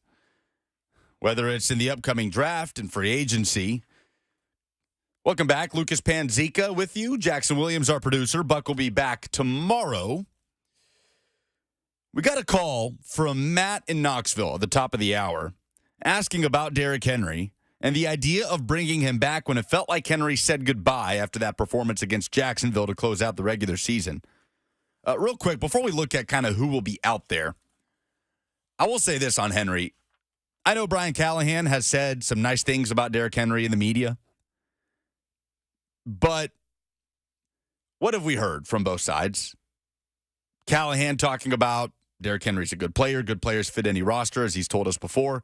Derrick Henry talking about, every player wants to stay with the organization that brought them into the league, take that organization to the Super Bowl. All very great things. But Derrick Henry's also talked about wanting to experience free agency for the first time, wanting to win a Super Bowl, and that being his highest priority. So, if you're looking at that as watching Brian Callahan say nice things about Derrick Henry and say the Titans are going to bring back Derrick Henry, I would say keep your powder dry. Personally, I do not expect Derrick Henry to be a Tennessee Titan in 2024. I don't know. That's just me. I'd love to, but, Sure. Sam on the F&M Bank chat says, I think the new coaching staff intrigues Henry, but he also wants to be paid on a contender's roster. Jameson says there are a ton of running backs in free agency. I think they'll sign someone on the cheap is my guess. So, Tyjae Spears figures to be or play a more central role in the Titans offense. And we were talking about Tyjae Spears kind of as a comp to Joe Mixon in a way. That's interesting that I think Brian Callahan, Bill Callahan, the offensive line coach, Randy Jordan, the running backs coach, can certainly work with. But when you look at the running back position, and when it comes to free agency, this is going to be a fascinating offseason just in terms of how the running back market is discussed. We remember last year the situation around Jonathan Taylor, the situation around Saquon Barkley, Dalvin Cook. Well, when you look at the list of free agent running backs in 2024, Saquon Barkley, Derrick Henry, Josh Jacobs, Tony Pollard, Austin Eckler, Dalvin Cook, Kareem Hunt, Devin Singletary, A.J. Dillon. I mean, the list goes on. DeAndre Swift, Clyde Edwards-Helaire, Leonard Fournette, Ezekiel Elliott, Antonio Gibson, Cam Akers, Rashad Penny, J.K. Dobbins, Zach Moss, who Titans fans will remember well. It's a long list of names. And the market for these guys, especially the market of Saquon Barkley, is going to be fascinating in what happens with the Giants. Now, I saw reports from New York that Barkley is going to sit down with Giants brass at the Combine, and we'll see what comes out of that if they decide to tag him again. Certainly they could tag him with the good faith that a deal will get done down the road, but how much good faith would there really be for a guy like Saquon Barkley, who I don't think would be too happy about getting handed a franchise tag again by the New York Giants? So, just something to think about at the running back position. There are certainly going to be names out there to look for. Now, at wide receiver, that is one position where, as we rank Titans' needs, I think we've fallen on wide receiver as second behind left tackle.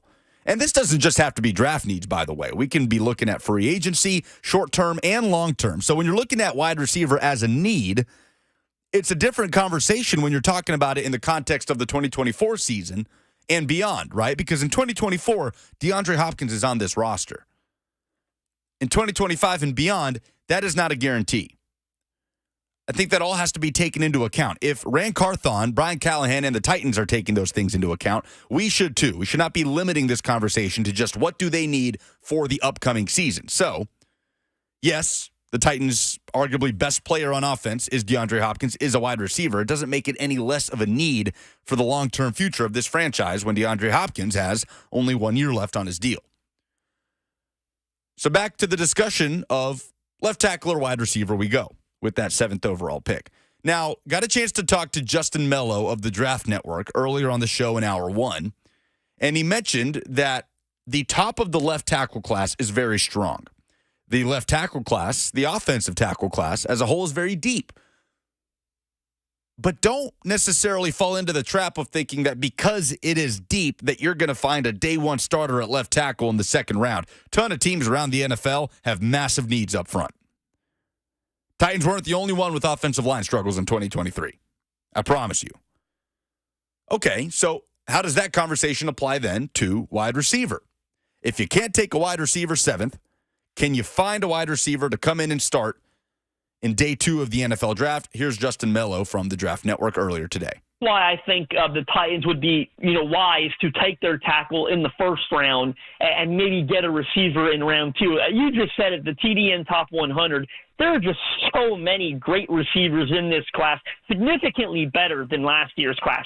Now, I think we got a couple of premium talents. There are no doubt about it. And there's a clear top 3, right, with Marvin Harrison Jr., Malik Neighbors, and Rome Odunze. Those are 3 premium talents. All 3 of them should go in the top 10, and I think they likely will go in the top 10. Then you start getting to the, Brian Thomas Jr. from LSU, who exploded this year as a vertical playmaker. Maybe you have some questions about why the production wasn't there the year before. It's the same thing with Xavier Legette out of South Carolina. You got Keon Coleman out of Florida State, a big-bodied guy.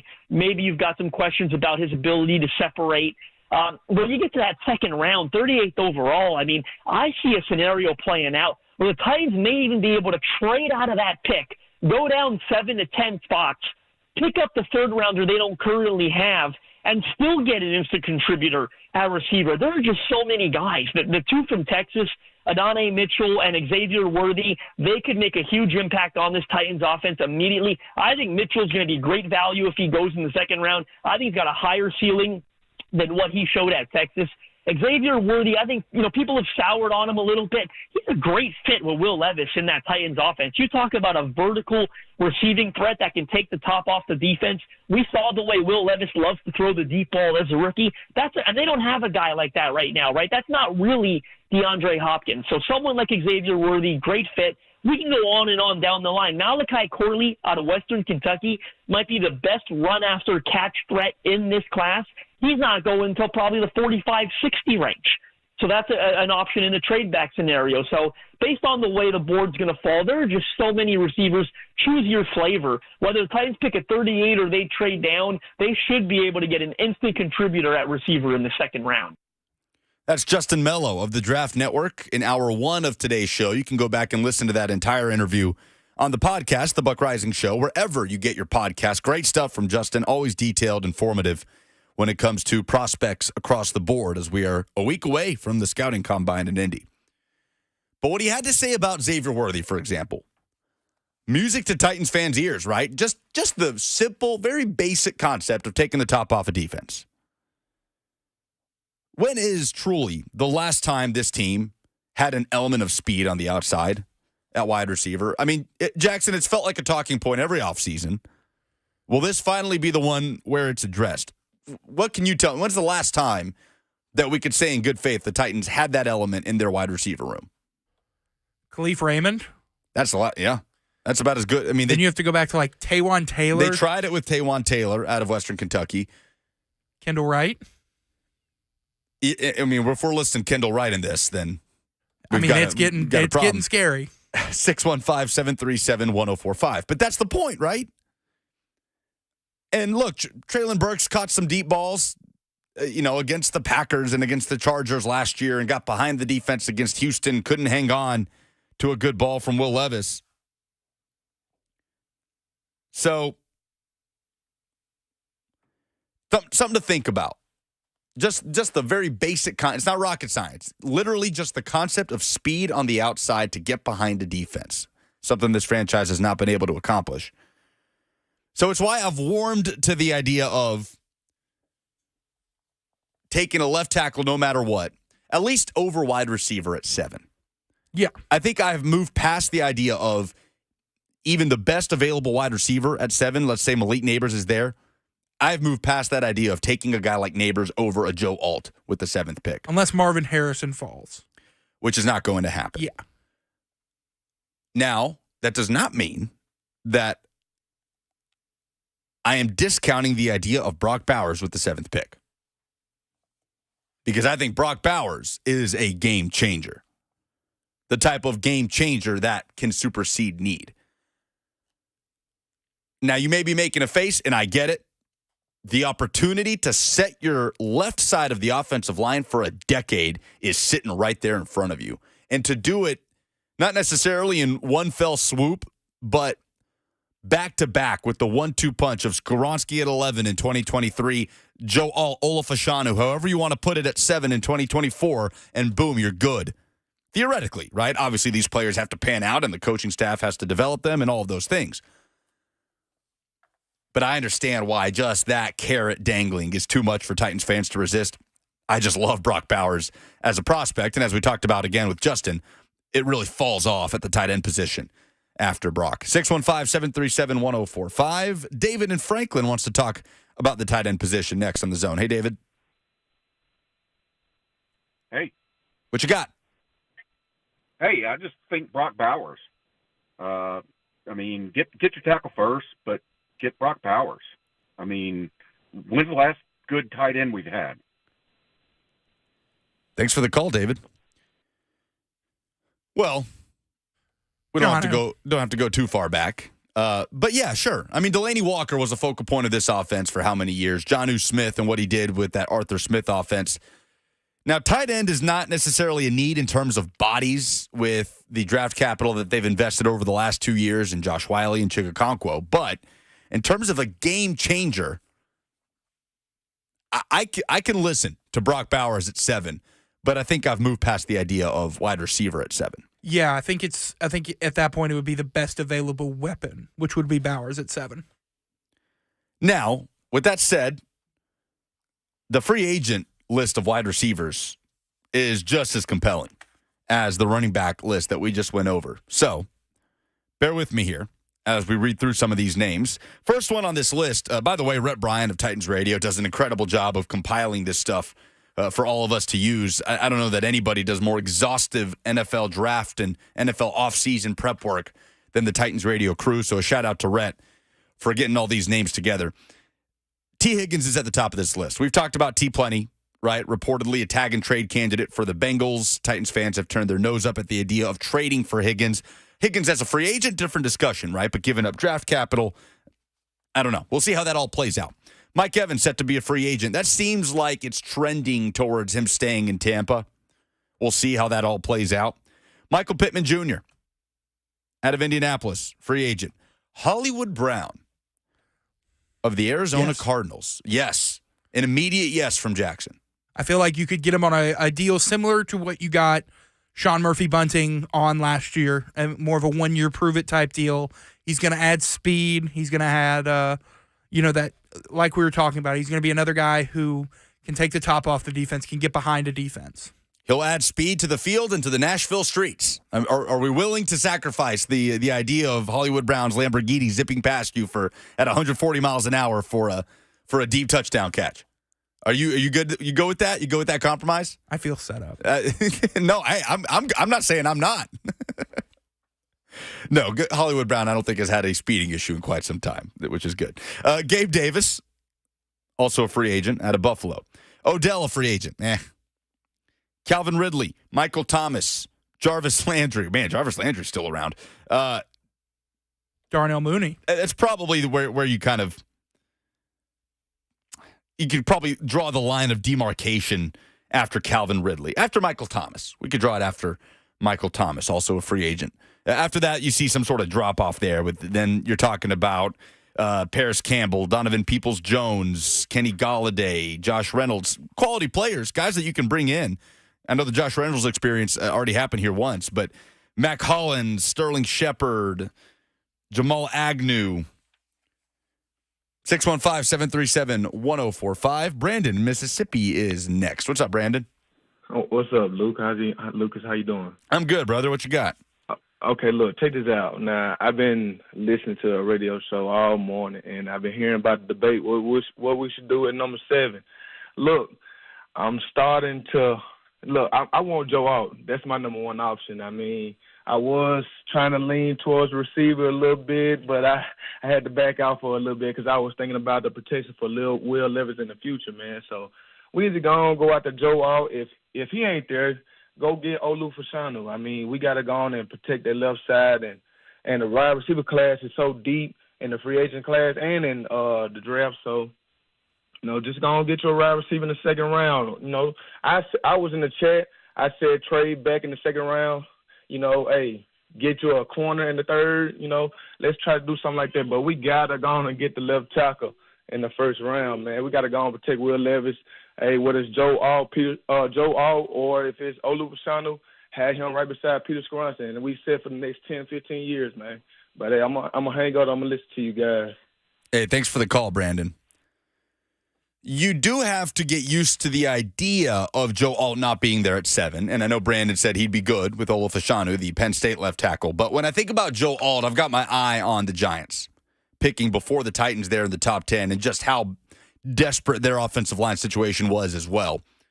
Just something to think about. 615-737-1045. As far as ranking those needs, I think we've kind of settled on offensive tackle and wide receiver as the 1-2 punch. Everybody's kind of in that boat for the most part. After that, I think it's about, are you putting corner or center as the third biggest need behind wide receiver, or behind left tackle and wide receiver? Or maybe they're neck and neck. I almost lean towards that center position, Jackson, with just how important the offensive line overhaul is going to be this year. And the obvious of how important that position is generally to run an offense. But no question, there's going to be some intriguing prospects day 2 and 3 for the Titans to look at corner as well. 615-737-1045. Back to the phones. Ryan in Gallatin is next. Hey, Ryan. So I really do think that with this coaching staff, they could take the same exact offensive lineman and do better. But we can't mess this up. We got to go lineman, and I agree, maybe even center second round. If you cannot stand there, and we saw it last year, if you don't have time, you can't do anything. And so we got to have it, man. Got to have it. Yeah, thanks for the call, Ryan. Now, look, Brian Callahan has talked about pass protection and has talked about the concept of it being a more team-wide issue as far as the quarterback being on time, getting the ball out quick, wide receivers getting open. It's a very macro issue, as Brian Callahan has detailed it. And again, he came from a place that picked Jamar Chase over Penei Sewell at 5 overall, and he has been clear that he was on the Jamar Chase side of that argument, and that worked for the Cincinnati Bengals. They went to the Super Bowl and just came up short against the Rams. But I will say I don't expect the Titans to go all in, all offensive line the first 2 days of the draft. Brian Callahan's going to get a chance to get some talented wide receivers in here, and I expect them to make a decently high-level investment in that position, even if it's not in the top 10. I think 38 could be a really good spot for a wide receiver like Adonai Mitchell from Texas. There's going to be a lot of options day 2. Sam in the F&M Bank chat says, I'd rather have an NFL experienced center. That's another part of this. I agree. If you're going to be breaking in a second-year left guard and a rookie left tackle, you want a rookie center in that mix? Now, again, we've talked about the idea of locking down that side of the line for the next decade if you get those right.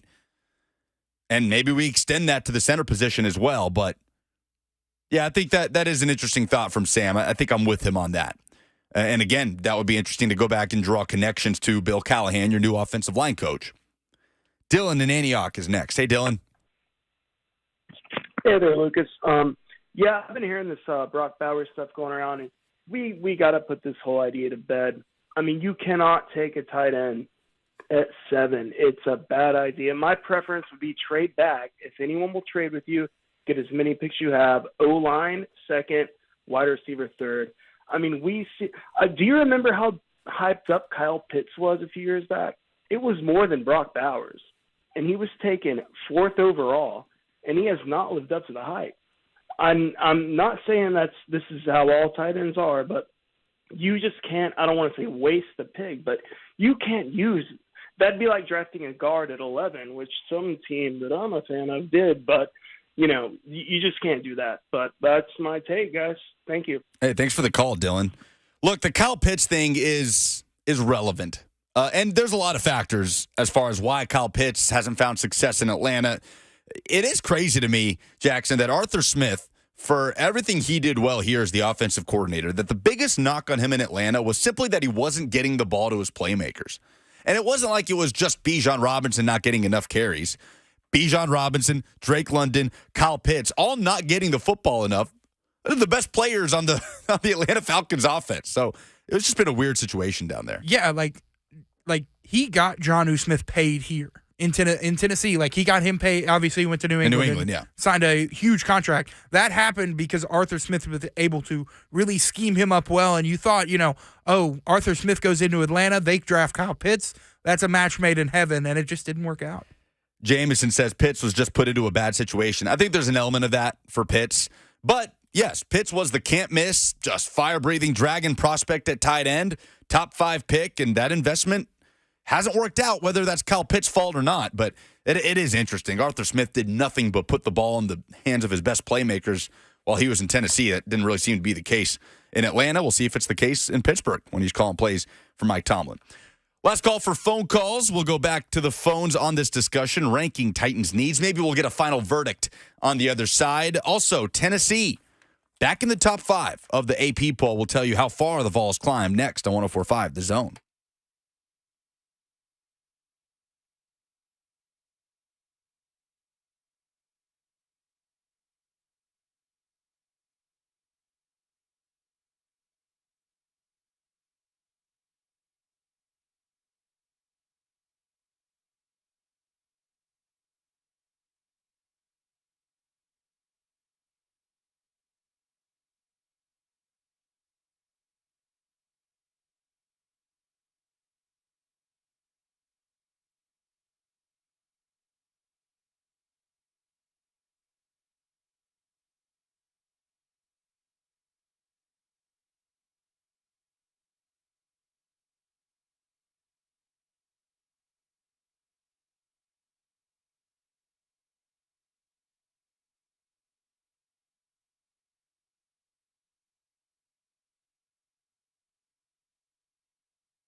Well, Jackson, I think we've done it.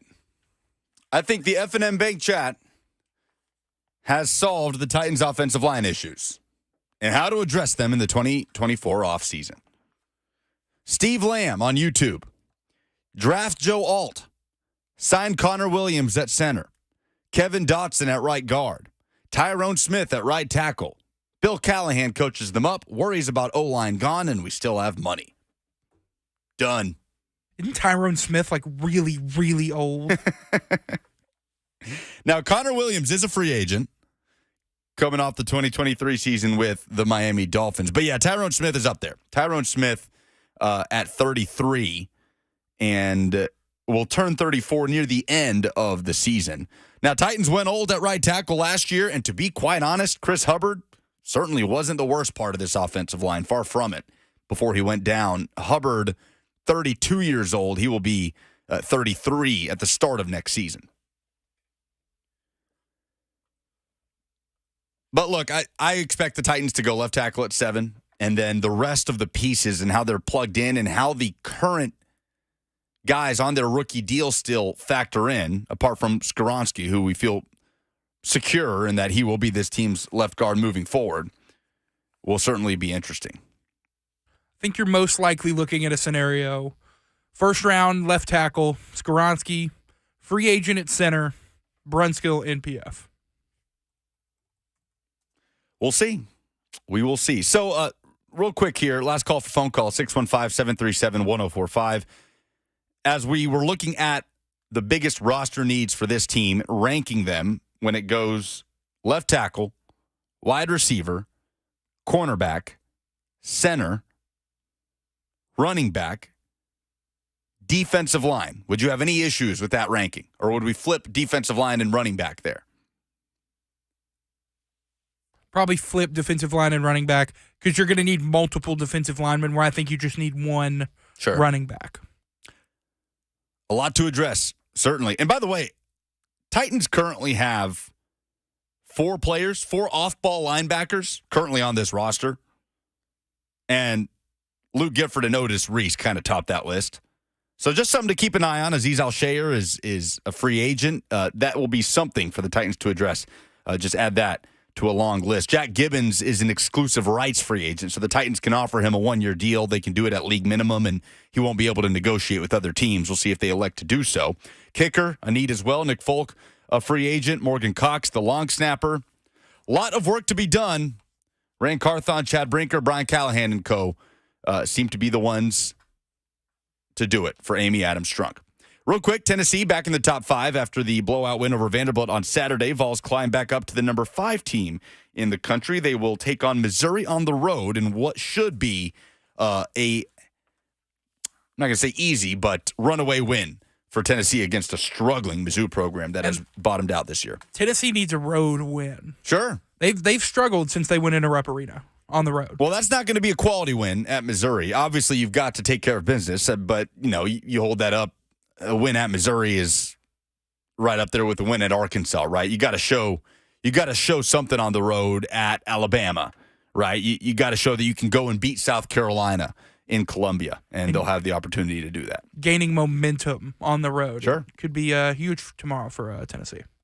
Pulse, please. I'm on the radio. Buck Rising gave me a job, said something about a poll update. Hope that wasn't at that club where you became a folk singer. Anyway, Buck Rising's producer and correspondent has the final poll update. I'm not a smart man, but I know who Lucas Panzica is.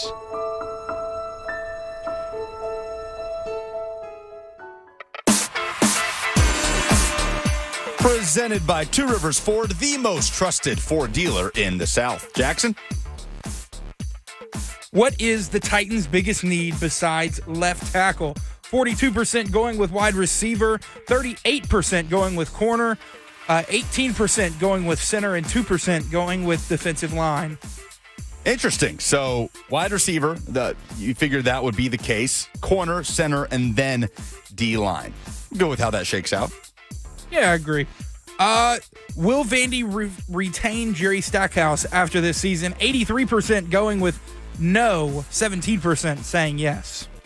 Yeah, I just don't see it. 5 straight seasons without an NCAA tournament experience. At some point, you're sending a message to your fan base that you are okay with not even mediocrity. It's below mediocrity for a program that should expect more. And I think Jerry Stackhouse is a good basketball coach. It's not working at Vanderbilt. What is the best looking uniform in Nashville? 46% going with the Titans, 32% going with the Preds, 22% going with NSC. Love the new NSC jersey, the 615 kit that's out now. Go check it out on Nashville SC's website, nashvillesc.com. It's the most personalized Nashville uniform combo that exists between the 3 pro teams. What will the Bears do with the number 1 pick? 68% say take Caleb Williams, 32% say keep Fields, trade back. I think they should take Caleb Williams. Go get the best prospect in this draft, who is a better prospect than the guy that you currently have, who you are not sure about 3 years into his NFL career. Dale Binkley in the Evan M. Bank chat says, actually, Titans needs in this order. Number 1, release Buck Rising. 2, pay Brandon Ayuk. Oh, okay. I'll hear him out on that. Are those the polls? No, we got one more. How do you want the Titans to primarily address the free agent wide receiver position? 57% say free agency, 43% going with the draft. Both is the answer. Maybe it was a trick question. Those are the polls, and that's the show. Big thanks to Jackson Williams for helping us out. Big thanks to everybody who chimed in. Be sure to download the 104.5 The Zone app. Listen on the go wherever you are. Tennessee basketball tomorrow night. All of our shows across the station. Blaine and Mickey will be coming up next. I believe Kevin Dyson will be making an appearance this afternoon. Buck will be back tomorrow, and we will talk to you guys at 10 a.m. as we do every day right here on 104.5 The Zone.